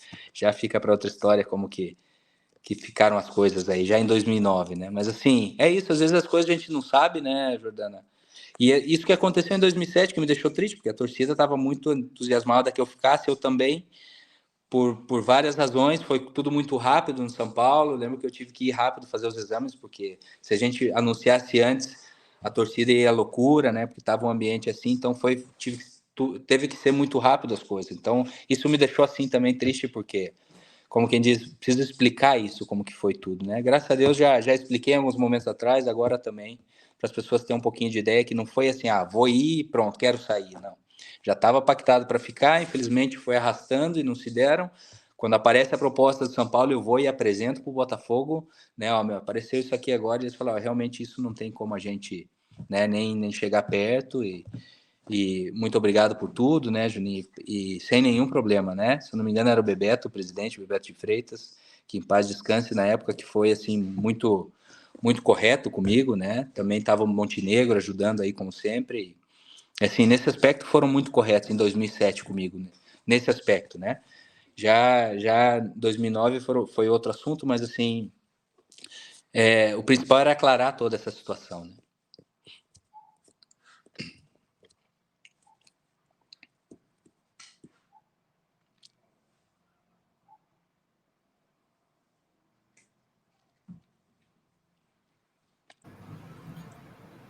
Juninho, você chegou no Botafogo muito novo, né, lá em 2005, e eu queria saber como que foi para você essa responsabilidade, né? Você saiu do Curitiba, veio para o Botafogo, um clube gigante do Rio de Janeiro, né? Onde nós temos aqui os quatro grandes do Rio. O Botafogo é de uma importância extrema. E como que foi essa responsabilidade, né? Você está vindo para um clube desse tamanho agora, né? E como foi o sentimento, né? Qual foi o que passava na sua cabeça, né? O que você esperava a partir daquele momento? Você tinha confiança de que ia dar tudo certo? Você teve um pouco de medo? Conta um pouquinho pra gente. Não, passou de tudo, Dani, na minha cabeça, na verdade. Nesse dia que eu tô te falando que me ligaram, a gente eu tava com meu pai, com a minha esposa na mesa. A primeira reação foi essa, brincando, né, que eu falo, devia ter pedido mais, né? Claro, depois, cara, a gente chorou aí, porque era uma oportunidade que eu ia ter na vida muito grande, né? Assim, de você passar e não ter nenhum contato. Eu lembro que eu ligava para os meus amigos, não tinha empresário, nada. E eu ligava pro pessoal que eu tinha trabalhado junto, se tiver alguma coisa aí, tô livre, não sei o que, puder recomendar. Essa história essa luta, né, que a gente faz, e não, realmente já era véspera de Natal e nenhuma ligação, e a primeira que eu recebi foi do Edson, né, assim, do professor Edson. E quando se deu todas as coisas, falava que era o Botafogo, cara, assim, que nem eu te falei, é que nem você falou, Daniel, não é qualquer time, você tá dando um passo muito importante na tua carreira, né. Mas aí eu já chegando aí, Dani, eu cheguei aí, eu não era a referência, né, que eu fui depois, né? Chegando aí tinha gente muito, e uma das pessoas que me ajudou muito a minha adaptação aí foi o Chaide, o zagueiro, que era o capitão do clube na época, e é um cara fenomenal, né? Um dos grandes zagueiros que eu tive o prazer de jogar junto, e grandes amigos que eu fiz no futebol, e grande pessoa, cara, também. Me ajudou muito, e o Chaide, via ele jogar no Corinthians, na seleção, de repente tá ali com ele, sabe? Aprendendo com ele também, cara. Então, assim, me ajudou muito nessa adaptação, né? E você vai aprendendo a crescer, né? Tua convivência com toda a pressão, com tudo isso que é o Botafogo, essa pressão constante, né, cara? Aí em General Severiano, treinar ali, né? Aquele lugar pequenininho que você tem o contato com a torcida, aquela pressão quando o time perdia, aquela alegria quando o time ganhava, né? Com essa paixão que tem a torcida do Botafogo que a gente sentia no dia a dia no treinamento, né? Isso era muito legal, cara. A gente estacionava os carros ali embaixo no shopping e só tinha uma saída para a gente ir embora, né? Então ali a torcida ficava esperando. Esse calor da torcida que a gente sentia, né? Tanto para bem, né? Quando a gente ganhava, quanto para mal, falando da pressão, né? Que a gente sofria, né? Que é normal em time grande, né? A torcida ter. Graças a Deus comigo e no tempo que eu tive aí sempre teve pressão, tudo isso, mas sempre sem nenhum tipo de agressão, né? Isso foi uma das coisas, nunca tivemos problema assim com a torcida do Botafogo, graças a Deus, né? Então assim, de ser agredido, ter algum problema, eu pessoalmente não. Mas assim, você vai conhecendo a história cada vez mais, já vivendo ela, né, Dani? E vai dando conta, cara, da grandeza do clube realmente, do que é o Botafogo, né? E depois que você sai daí, eu tive a oportunidade de vir para cá, para o México, sobretudo, Coreia não tanto, mas aqui no México, tá mais próximo do Brasil um pouco, cara, você vê a grandeza do Botafogo a nível internacional também, né? Que, se falar de Botafogo, não tem uma pessoa que gosta de futebol que fala que time é esse, né? Claro que conhecem o Botafogo, né? Quando eu cheguei aqui e eles olhavam os meus vídeos aqui e viam que eu era o capitão do Botafogo, você chega aqui com um status importante, com uma responsabilidade importante também. Porque você não era capitão de qualquer time também, né? Então, assim... Era uma referência, né? Exatamente. Então, assim, você vai dando conta e eu acho que eu cresci, como eu te digo, como eu comecei muito tarde no futebol, eu não tinha esse discernimento, né? Mas, assim, eu aprendi a grandeza do clube, vivendo essa grandeza com o clube, e depois, né, quando eu saí do clube também, quando eu conheci, já era mais experiente no mundo do futebol, aí sim, me dei conta realmente do que é o Botafogo, não a nível nacional somente, senão a nível internacional também. Bacana, maneiro. Em 2009, né, a gente teve uma sequência de jogos muito importantes na reta final do Brasileiro. E um deles foi contra o São Paulo, que era o atual campeão brasileiro da época.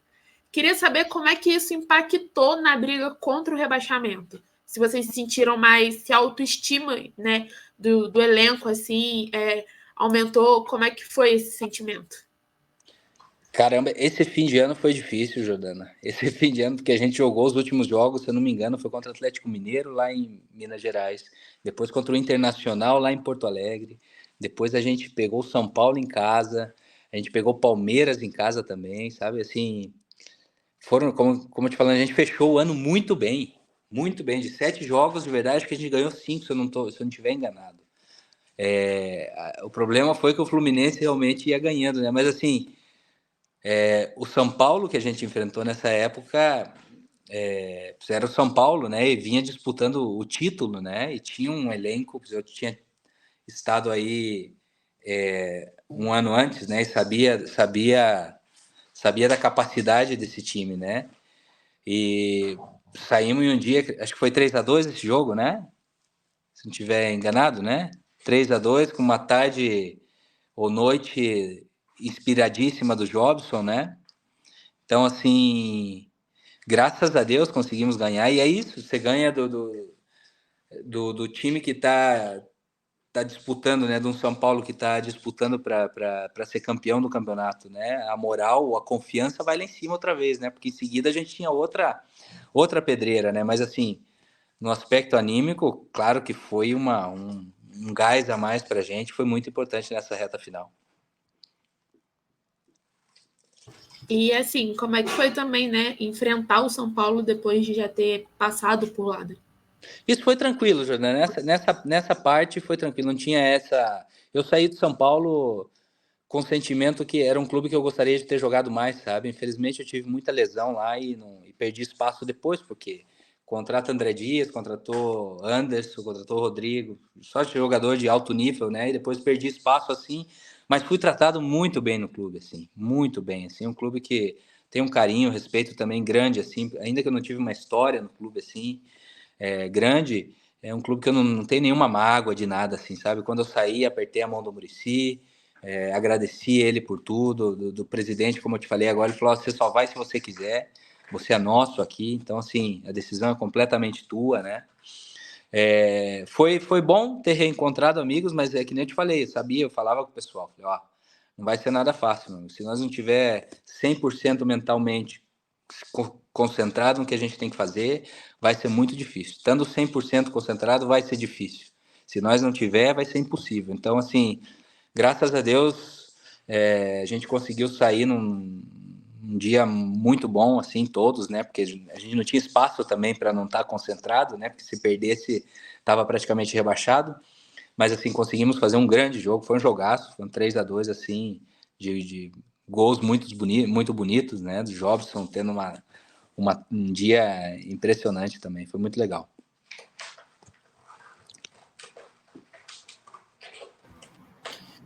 Juninho, a gente sabe que vocês,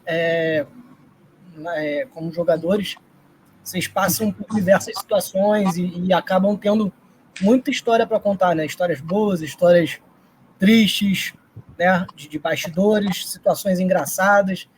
E aí a gente queria saber, se você puder, contar aqui pra gente alguma situação assim que te deixou marcado, né, alguma coisa engraçada na época em que você atuou pelo Botafogo, né, alguma situação inusitada que possa ter sido assim muito marcante para você, com alguém do elenco, não sei. Cara, eu não tenho tão boa memória para essas histórias assim, mas tem uma que me marcou muito, cara, com o Cuca.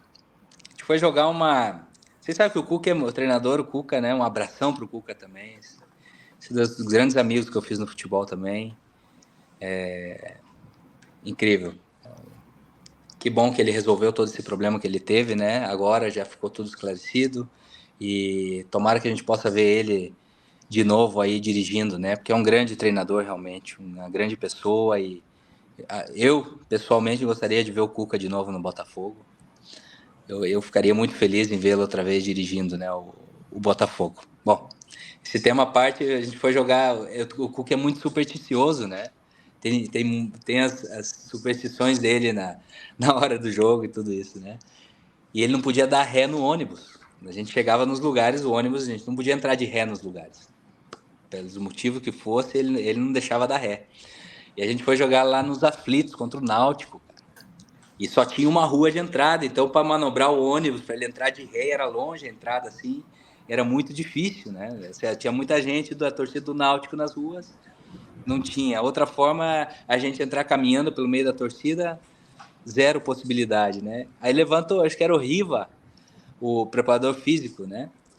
E o Riva também fala: "Não, Cuca, hoje vamos entrar vamos entrar de ré, não tem nenhum problema. A gente vai ganhar o jogo", levanta assim, todo mundo aplaude, ri, a gente já sabia dessa história, né, da ré no ônibus.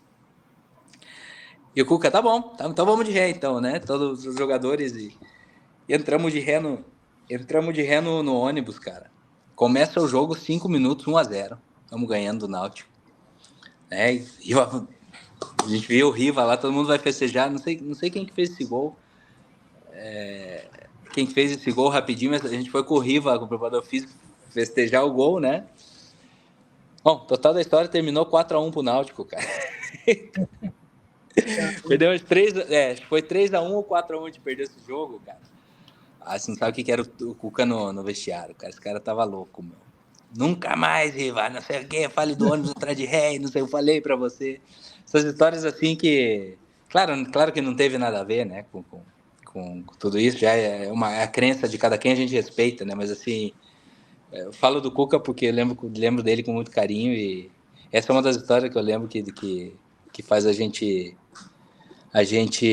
lembrar bastante. Os aquecimentos eu gostava muito, cara, porque quando aquecia, sobretudo quando eram os jogos, a gente jogava no Maracanã ainda.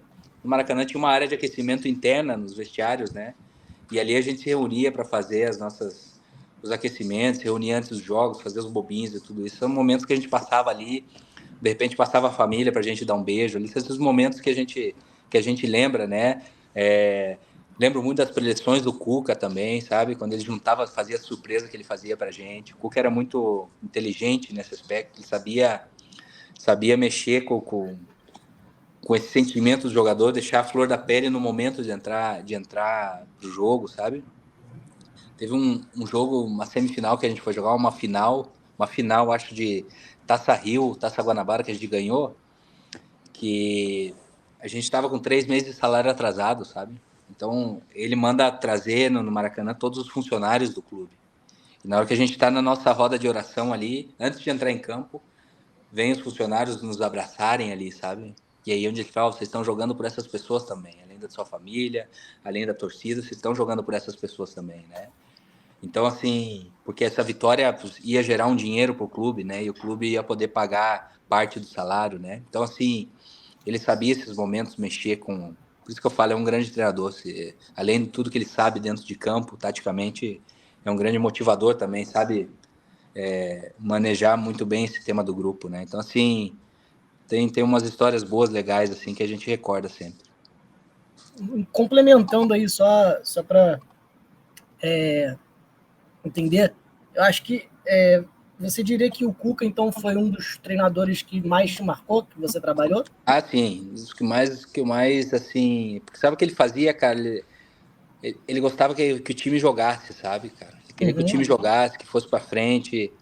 Ele não gostava do time sair dando chutão. Ele dava essa confiança no treinamento, sabe, pra gente. Mas, claro, ele buscava esse meio termo. Também não era toda hora, né? Por exemplo, como um Fluminense, a gente vê hoje em dia jogando, né? Que de repente exagera nessa saída de bola, né? Arrisca muito, não. Ele não era assim, mas assim, ele gostava muito de jogar, né? De fazer o time jogar, de ter essa posse de bola, circular, envolver o rival, né? O que ele fez com esse time nosso de 2007, cara, poucos treinadores eu vi fazer assim, mover tão bem taticamente cada jogador na sua posição para que rendesse, sabe? Porque se você analisa bem, o Jorge Henrique jogava de ponta esquerda, mas era praticamente um ala desse lado, né? Se você vê um Leandro Guerreiro, jogava como terceiro zagueiro, né? Eu era o líbero ali, um Luciano Almeida, que jogava também, que era um lateral, mas também fazia função de um terceiro zagueiro. Então ele movia muito bem essas peças. Um Joilson, que ele transforma de meia, transforma em lateral também, né? Assim, dava muita liberdade para a gente nesse aspecto, e no final ele fazia o time jogar, né? Por isso que depois ele ganhou tanta coisa como treinador, né? Você vê os times que jogaram muito bem dele, né? O Fluminense, nessa época de 2009 também, quando ele pegou. Por último agora, dos mais destaque, eu acho, o Atlético Mineiro, de Ronaldinho, né? Aquele campeão da Libertadores com o Atlético Mineiro, como que jogavam, né? Então, assim, eu acho que o Cuca aí do Brasil e o Tuca aqui do México, que foi o que eu trabalhei aqui, foram os dois, assim, grandes treinadores que eu tive, assim. Bonamigo também foi muito importante para mim na minha carreira, né? Conhecia muito de futebol também, assim. De cada um, Dani, a gente busca pegar um pouquinho, né? Mas depois você quer seguir nessa carreira, ou não, você busca pegar as coisas boas, né? Que a gente acha que pode levar para nossa vida.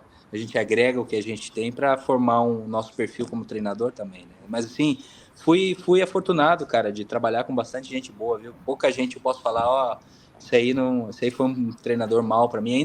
Ainda os maus, eu busquei sempre ver pelo lado bom, sabe, cara?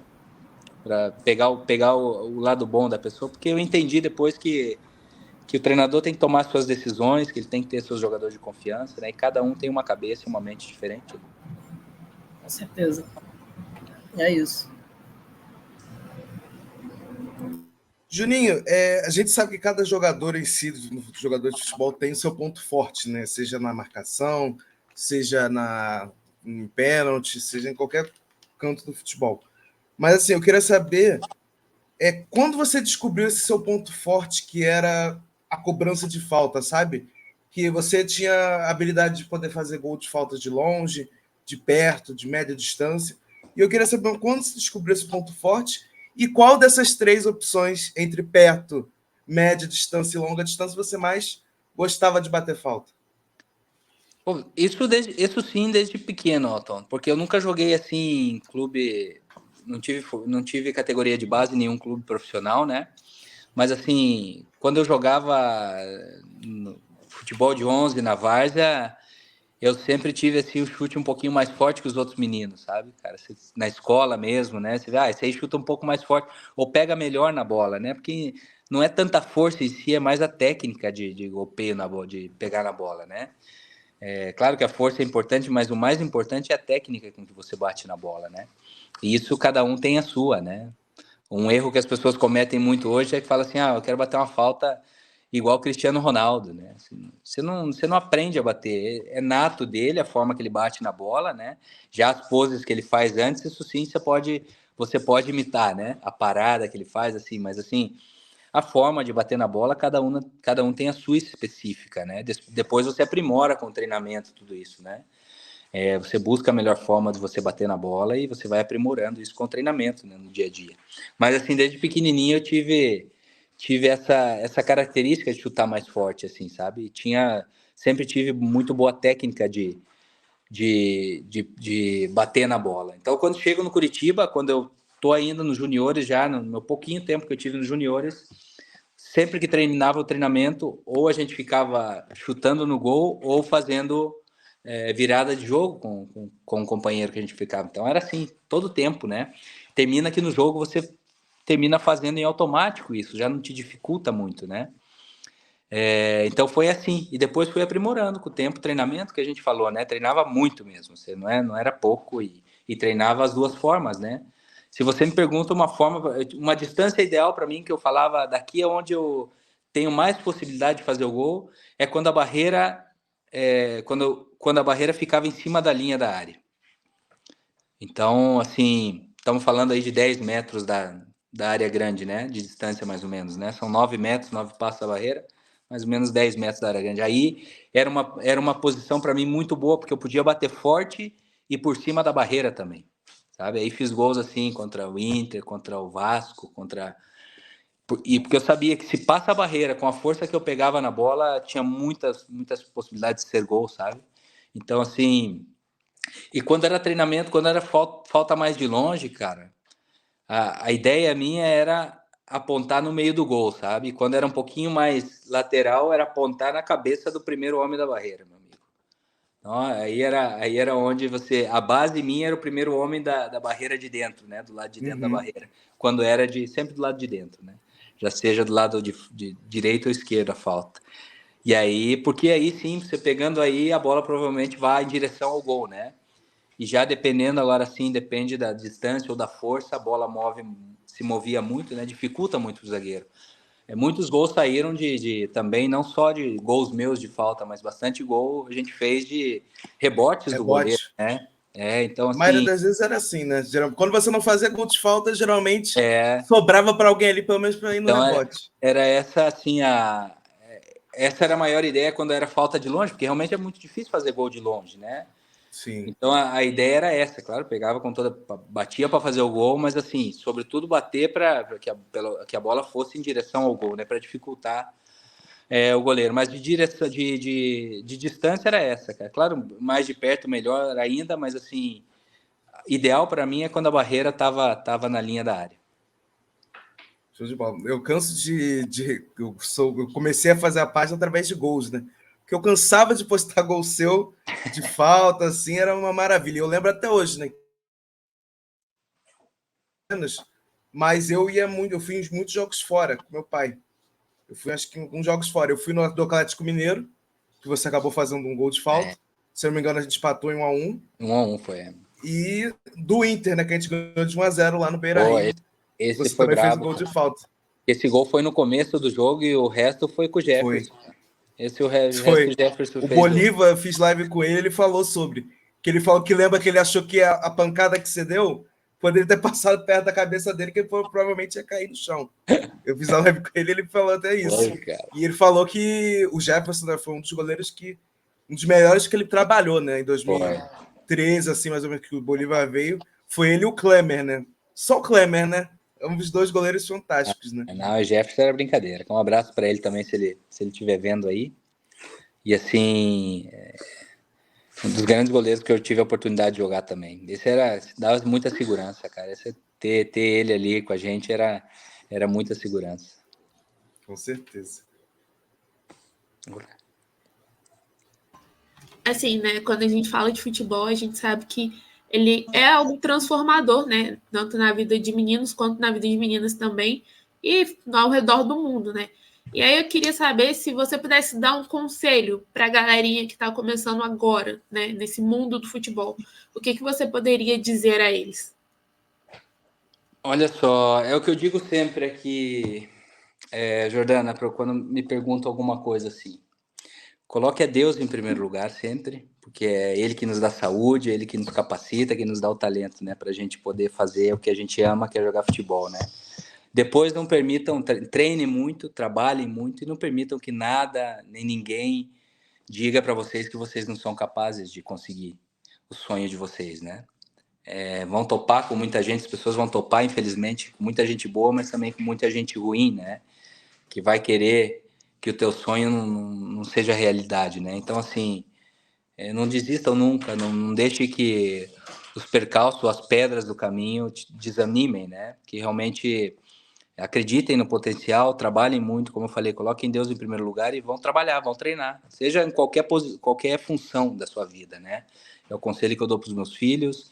Você quer ser o melhor na tua profissão, em qualquer área de trabalho da tua vida, seja no futebol ou na medicina, em qualquer lado, pois tenha muita fé, coloque a Deus em primeiro lugar e depois vá trabalhar e vai se dedicar e acredite na tua capacidade, né? E se você tem esse sonho realmente, vá atrás dele, vai, não deixe que ninguém, ou que os obstáculos do caminho que vão acontecer e vão existir sempre, né? É impossível passar por isso sem obstáculo e não teria nem graça se não existissem os obstáculos, né? Então, assim, não deixar que isso abale, né? Nem ponha o sonho de vocês em dúvida, né? Então, trabalhar muito, ter fé em Deus e se dedicar no que gosta de fazer, para ter certeza que depois você vai olhar para trás e pelo menos você vai falar assim, ó, se deu certo ou não, não sei, mas eu fiz tudo o possível para tentei, né? Pelo menos tentei. Ou o pior, eu acho que pode passar é a gente olhar para trás e falar, puxa, eu podia ter feito mais, né? Então, assim, é fé em Deus, sobretudo. Para mim, Deus tem que estar em primeiro lugar e depois acreditar e não deixar que ninguém atrapalhe o nosso sonho. É um combo, né?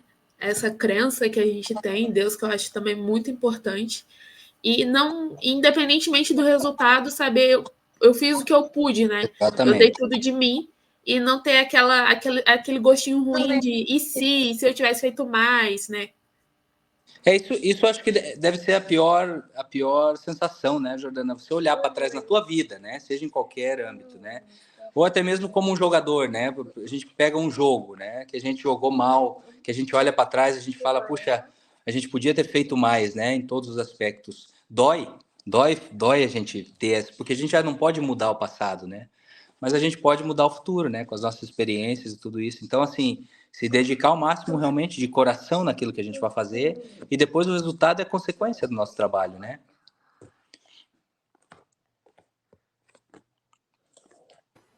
Juninho, só queria saber de você o seguinte, você já falou um pouco do decorrer aqui da live, mas só queria saber um pouco como é que foi a saída do Botafogo para ir para a Coreia do Sul, né? Que você acabou sendo transferido logo em seguida, né? Queria saber um pouco como é que foi. Termina o nosso campeonato aí no Brasil, né? Aí eu tinha 3 propostas na mesa, Alton. Realmente tinha um clube da Rússia querendo me comprar, tinha o Cruz Azul aqui do México e tinha o da Coreia, né? A diferencial da Coreia, o que era? Que o treinador estava aí, tinha me visto jogar os 5 últimos jogos. Sem eu saber, ele estava aí, né?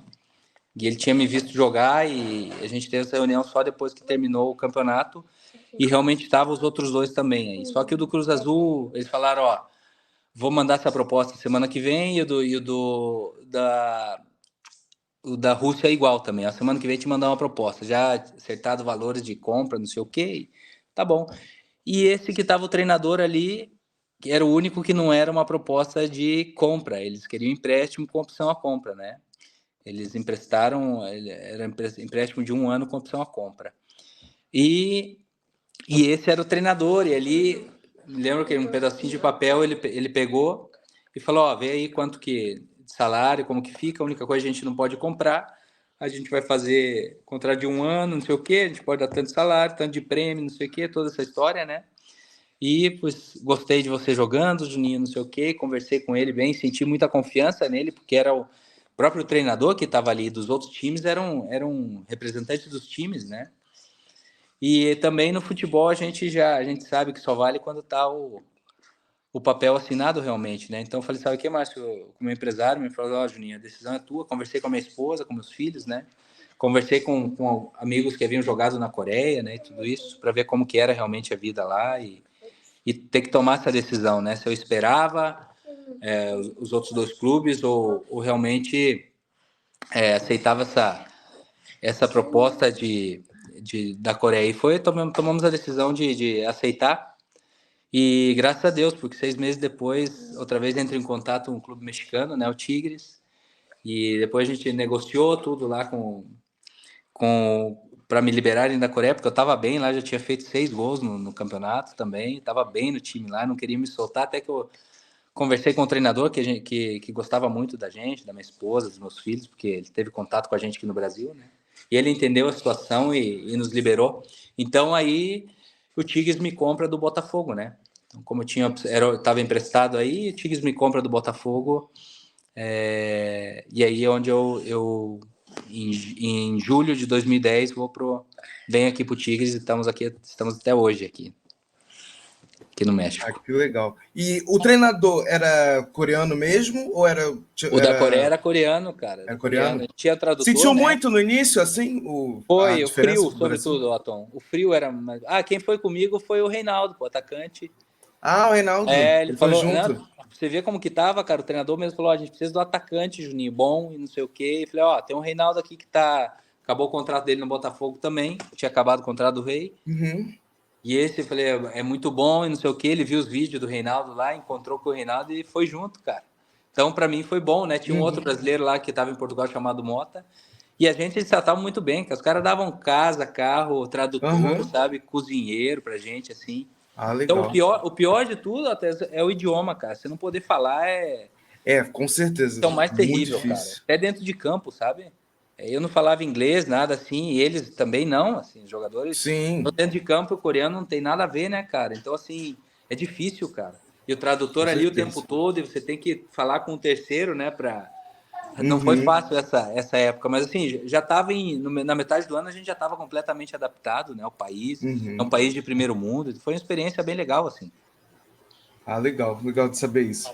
E como eu sempre falei com você, né, Juninho, tudo tem seu tempo, né, tanto que a saída do Reinaldo ocasionou de vir um dos atacantes assim mais conhecidos, que era da época que ficou conhecido aqui no Botafogo, que foi o Louco, né? Logo em seguida o Louco foi contratado, né? Então também tudo tem o seu tempo e tudo tinha o seu momento, né? Cara. É isso aí, nada é por acaso, né? É verdade. E agora eu vou botar aqui na tela para nós quatro ficarmos aqui juntos, já que estamos chegando aqui na reta final. Só vamos agora aqui fazer as 4 perguntinhas do pessoal dos seguidores que mandaram para você lá na caixinha, só para não deixar passar em branco. Seguinte, a Laís Araújo, abraço para a amiga Laís, que ela já participou aqui também da live, perguntou qual foi o seu gol mais marcante. Acho que você já falou, mas pode falar de novo qual foi, né? Laís, um abraço aí, obrigado pelo carinho. Esses gols que eu comentei foram assim os mais marcante, assim, é diferente, hein, Otton? Marcante. Esse gol contra o Inter, cara, foi um dos gols importantes, porque se a gente empata ou perde esse jogo, a gente estava numa situação muito complicada, a gente já ia depender de derrota de outros times, né? Esse, para mim, foi um gol muito marcante. E, assim, esse da final também. Esse gol da final de 2000 contra o Flamengo, esse 2-2 que eu falei que foi o mais bonito, esse para mim também foi muito importante, porque estava cheio o Maracanã e a gente foi o início de uma arrancada para a gente empatar esse jogo. Legal. A Bruna Fornazier, que também já participou aqui da live, um abraço, perguntou qual foi a sensação de ter vestido a camisa do Botafogo. Sensação a melhor possível, Bruna. Não tem como descrever, né? Assim, de alegria, mas assim, a palavra que eu podia dizer é orgulho. Orgulho que eu sinto até hoje, né? Assim, de verdade. Sem precisar... sem ser demagogo com ninguém, nem fazer média com ninguém. Não preciso, graças a Deus, não tem necessidade disso, né? Assim, orgulho é a palavra principal, assim, que eu tenho de poder falar assim, esse time aí, já joguei no Botafogo, sabe? Joguei, eu acho que eu tive nesse time e quando eu entrei em campo eu fiz o que eu pude, sabe? Assim, joguei bem ou mal, é parte, né? Mas assim, nunca faltou da minha parte carinho e respeito por essa camisa. A Kelly Marcela, também outra que já participou aqui, perguntou qual foi o momento mais importante que teve no Botafogo? Mais importante que as finais que a gente jogou foram importantes. Teve a final contra quem que foi a final que a gente ganhou a Taça Rio? Perdão, o Campeonato Carioca 2006, nos jogos que eu nem joguei, hein? Que foi que Dodô faz aquele golaço na final. Foi Cabo Friense, não é? Não sei se foi contra o Cabo Friense. Acho que foi. Mas não tenho certeza, 2006. Esse jogo ainda que eu não joguei, eu estava no banco, foi um jogo muito marcante para mim, assim, porque outra vez eu ainda estava fresco, né? Era muito novinho ainda, né? Assim, sim. Eu tinha sido campeão no Curitiba, assim, estadual também, né?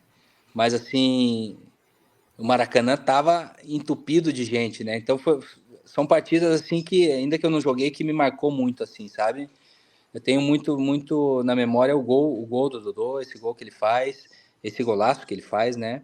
Assim, então foram esses jogos. Depois teve muitos jogos que eu joguei, assim, esse jogo contra o Inter, para mim, eu gosto de ver, de verdade gosto de ver, ainda que eu não fiz gol, que a gente ganhou de 3-2, acho, que eu acho umas 2, 3 faltas na trave também, que eu ponho o áudio alto aqui do telefone. Você gostava de marcar contra o Inter, hein?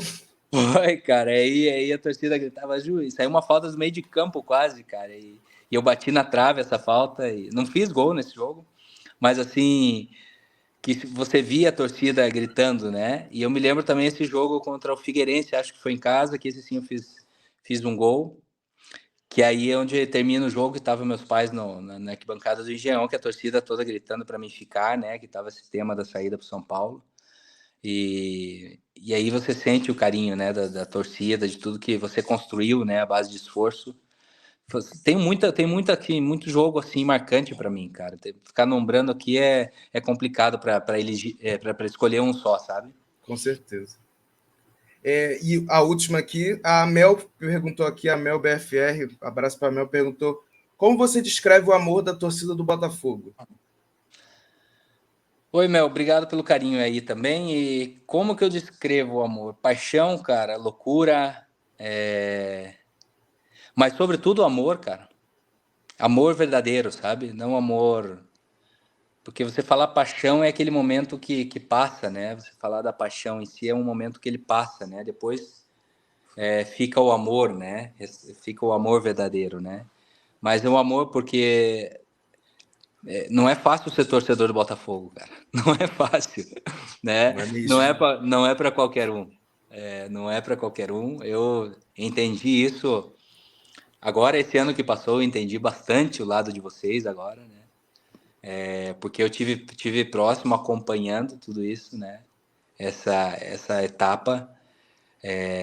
Tive no Brasil, nessa época fui visitar meus pais, não na época final, nesse meio do ano, mas a parte final já estava aqui no México outra vez, e de verdade eu sofria e ficava bravo aqui, por que isso e por que estão fazendo isso, né?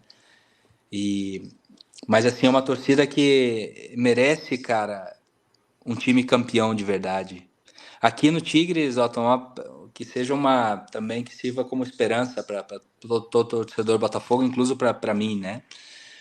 Quando a gente chegou aqui, graças a Deus, cara, o time tinha 29 anos sem conquistar um título, cara. 29 anos. Nossa. Um ano e meio depois, né, a gente consegue esse título depois de 29 anos, em 2011, né? E de 2011 até eu paro de jogar em 2018, em dezembro de 2018, a gente conquistou 9 campeonatos, cara, sabe? Assim, foram 4 títulos nacionais que o time não ganhava, né, desde 30 anos, foram 4 títulos campeonais e outros 5 títulos internacionais, e depois que eu saí ainda como auxiliar, a gente ganhou outros 2, e depois do clube a gente foi vice-campeão do mundo, perdendo para o Bayern lá de 1-0. Sim, eu lembro. Campeão da Conca Champions aqui. Ou seja, o clube na última década é o clube mais ganhador do México, né? Teve uma... Mas a torcida aqui era parecida com isso, com a torcida do Botafogo. Por quê? Porque realmente o time ia e de repente ficava numa semifinal, perdia uma final. Então a torcida é muito sofrida, mas sempre muito fiel, cara. Então, assim, por isso que eu falo do amor verdadeiro é isso, porque ainda no sofrimento, a torcida do Botafogo tá ali, meu amigo. O que vocês passaram, o que a gente passou ano passado, não foi fácil, né? Se o cara não ama aquilo de verdade, o cara fala assim, eu não quero mais isso para minha vida, rapaz. Para quê, né? Para que tanto sofrimento, né? É verdade. E eu vejo as páginas de vocês, por isso sigo todas, caras, que eu vejo aqui e sigo todas, porque eu vejo realmente o carinho, a paixão e, sobretudo, cara, o amor. Que, como eu descreveria o amor como um amor verdadeiro, realmente. E pode ter certeza que, mira, vão vir tempos bons, cara. De verdade, também Botafogo, acho. Apesar do que passou ano passado, cara, a gente criou essa expectativa pelo que o time fez, né, no campeonato, Sim. né? Sim. Por isso que gerou. Mas se voltar atrás, no começo do ano, né? Vamos voltar lá no início de 2023, né? E eu falo assim, Otton, Jordana, Daniel, que vocês almejariam para o Botafogo em dezembro, né? O que estaria bom para o Botafogo? tá bom classificar para Libertadores, eu acho que a gente assinaria embaixo, não? Sim. Com certeza. Eu falei para ficar no meio da tabela para Libertadores, eu falei ainda. Né? Se a gente se classificar para Libertadores, você ia falar, não, tá, temporada tá, né, tá perfeita, né? Sim. Não precisa nem ser campeão. Eu acho que a maioria dos botafoguenses estão de acordo com a gente nisso, né? Sim. Gerou uma expectativa muito grande por tudo que foi Fizeram, né? Tudo que aconteceu nesse meio tempo no campeonato, né? O time abriu tantas vantagens, né? E tudo isso, né? Bom, depois... Inclusive o próprio John Textor tinha dado entrevista e tudo, dizendo que a meta desse ano de 2023 era classificar para a Libertadores. Exatamente. Era isso. Sim. E aí as coisas foram tomando uma proporção de tal forma que a gente começou a sonhar e sonhar. Exatamente. Cria uma expectativa muito grande, né, Dani? Então, assim, quando cria uma expectativa muito grande e não se dá aquilo, a frustração é muito grande também, né? Então, assim, é normal tudo isso. Mas, assim, por isso que eu vou a gente analisando um pouco já com a cabeça mais fria, né? O Botafogo tá crescendo, cara.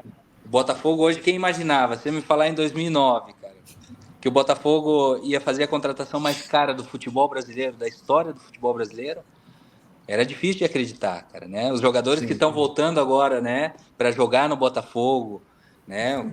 O Botafogo tá devagarzinho, tá subindo, cara, e isso é importante. Eu acho que daqui 2, 3 anos, outra vez, eu não conheço o Textor, não sei o trabalho dele, que ele tem feito de bom ou ruim, mas, assim, uma das coisas boas que eu tenho visto nisso é isso, que ele está investindo no time, independente se a intenção dele é para o outro time dele lá na França, não sei o quê, né? Mas, assim, ele está investindo no time, nessa estrutura do clube. Hoje o clube tem uma estrutura muito boa, né? E o cara, assim, ele tem que tomar as decisões dele, ele é o dono, ele é o que manda, às vezes ele vai acertar, às vezes ele vai errar, mas, assim, nesse primeiro ano, se você analisa, ele cumpriu. Eu acho que ele cumpriu com que ele, como o Daniel falou aí, né, o objetivo, e agora a ideia é que o clube vá subir. E eu tenho esperança que em 2, 3 anos, então espero que a gente esteja lembrando disso, né, que o Botafogo esteja aí brigando realmente para ser campeão brasileiro, cara. E, assim, né, a gente acaba que a gente entende também, mas eu acho que o nosso lado torcedor também acaba falando um pouco mais alto, né? Assim, poxa, a gente já tá há 28 anos sem ganhar nada. Poxa, Gustavo. E essa coisa de você falar que a gente não desiste, isso foi muito claro. Às vezes eu falo pro Otto, amigo, eu não quero mais, sabe? Eu tô cansada, saúde mental já foi. Aí no outro dia tava eu, amigo, fiz o check-in pro jogo, vamos. Sabe o quê? Eu com essas redes sociais agora, cara, eu fico olhando muitos comentários, você não sabe o que eu dou de risada com vocês, cara. Não, é sempre aquele meme, né, Juninho? A pessoa fala, nunca mais vem para esse jogo. Aí no jogo seguinte tá lá, já na porta do estádio, esperando pro estádio abrir para poder ir o primeiro, jogo. Né? É sempre assim. Isso que a Jordana falou, minha saúde mental, isso eu dou risada demais, cara, porque eu vejo sempre nos comentários, né? Aí você vai pro outro jogo, tá lá a pessoa, né? A primeira que tá lá. Mas é isso, né? Isso é a paixão, né? Porque a paixão é muito de momento, né? Essa paixão que você tem, você reaciona apaixonadamente, né? No momento, já seja pro amor ou pra raiva, o que for, né? Mas depois, no final da história, o amor permanece, o amor verdadeiro, né? De toda essa história. Com certeza. Né? E vai ser assim sempre, meu amigo. Porque a diferencia o Botafogo é isso, né? Agora, essa torcida merece, cara. Essa torcida, por isso que eu acho que, se Deus quiser, vai vir coisas muito, muito melhores do que já estão acontecendo. Com certeza, Juninho, com certeza. E agora, para a gente encerrar de vez, Juninho, só vou aqui ler um comentário que uma grande amiga nossa, minha, da Jojo, pediu para eu ler para você, tá? Que foi a Mai Batista. Ela é uma grande fã sua, falou que uma das pessoas que mais inspirou ela a assistir futebol foi você, na época de 2007, 2009, junto com o Dodô. Então, ela queria falar isso para você. Estou passando isso aqui para você agora. Ela escreveu esse comentário muito bonito sobre você. E também, se você puder, dar um parabéns para ela, que no domingo ela faz aniversário, e tendo você como uma grande inspiração no futebol, acho que ela ficaria muito feliz. Os seus parabéns. Pô, que legal. Essas são das coisas que eu levo para minha vida, sabe, Otto? Quando encontro alguém que diz, fala, pô, Juninho, de alguma forma sou agradecido com você pelo que você fez, ou isso, né? Você me inspirou de alguma forma, ou, né, você foi uma pessoa importante na minha vida, de alguma forma, né? Assim, Mai, obrigado pelo carinho, de verdade, né? pelo respeito que você demonstra por mim através das palavras aí do Otton. Assim, pelo teu aniversário, parabéns, que Deus te abençoe, que você aproveite muito o teu dia do lado da tua família, das pessoas que você ama. Outra vez, muito obrigado pelo carinho e como presente a gente pede a Deus que um campeonato para o nosso fogão, né? Campeonato importante, um título. Isso. A gente vai estar aqui na torcida. Obrigadão de todo o coração, viu? Gente, a gente vai encerrando aqui a live. 1h45 de live. Passou um pouquinho, meia horinha, que eu tinha combinado com o Juninho. E a gente meia horinha só, também. Né? Meia horinha, mas a gente vai falando, né, Juninho? A gente vai falando um pouco, gente... vai se divertindo, que a gente nem vê direito a hora. Vamos mas fazer queria mais. agradecer. Vê se me convida mais, né? Com certeza eu vou, Juninho. Nossa, é uma honra. Uma honra, totalmente. Prazer enorme ter falado com você. Falei pro Tiagão, se Deus quiser, em junho, a gente vai pro Brasil aí visitar a família e tudo isso. Eu vou no Rio ver os amigos, dou um toque em vocês aí pra gente então aí fala comigo que aí a gente já tenta marcar alguma coisa junto. Por favor. Junto. Por favor. Vamos sim. Vamos junto, sim, com certeza. Então, muito obrigado, Juninho, por ter conseguido tirar um pouco do seu tempo para poder fazer live com a gente. Obrigado, Jojo. Obrigado, Dani, também, por ter tirado tempinho para poder fazer a live com a gente. E, Juninho, dá suas considerações finais aí. E muito obrigado desde já. Bom, primeiramente, para a torcida do Botafogo, outra vez, todo o meu amor, todo o meu carinho, todo o meu respeito, saudade imensa de estar aí, de sentir esse carinho, né, físico da toda a torcida, mas assim, vocês têm todo o meu carinho, todo o meu amor de verdade. Aqui tem mais um botafoguense louco, apaixonado por esse clube. Para vocês, Otton, Jordana, Dani, obrigado também pelo carinho, por esse tempo. O prazer é todo meu estar aqui conversando com vocês. A gente sabe, a gente tem a comunicação direta aqui, né? Qualquer coisa, é só dar um grito, vamos marcar mais para frente. Quando quiserem, a gente está à disposição. É isso. Muito obrigado a todo mundo também que assistiu essa live, tá? Já deixa o seu like, compartilha com todo mundo, tá? Que eu acho que merece essa live maravilhosa que foi hoje. E obrigado a todo mundo que assistiu e ao Juninho e a vocês, meus amigos, nesse momento histórico que foi fazer essa live com o Juninho, viu? Um abraço e até a próxima. Abraço. Fica com Deus. Um abraço.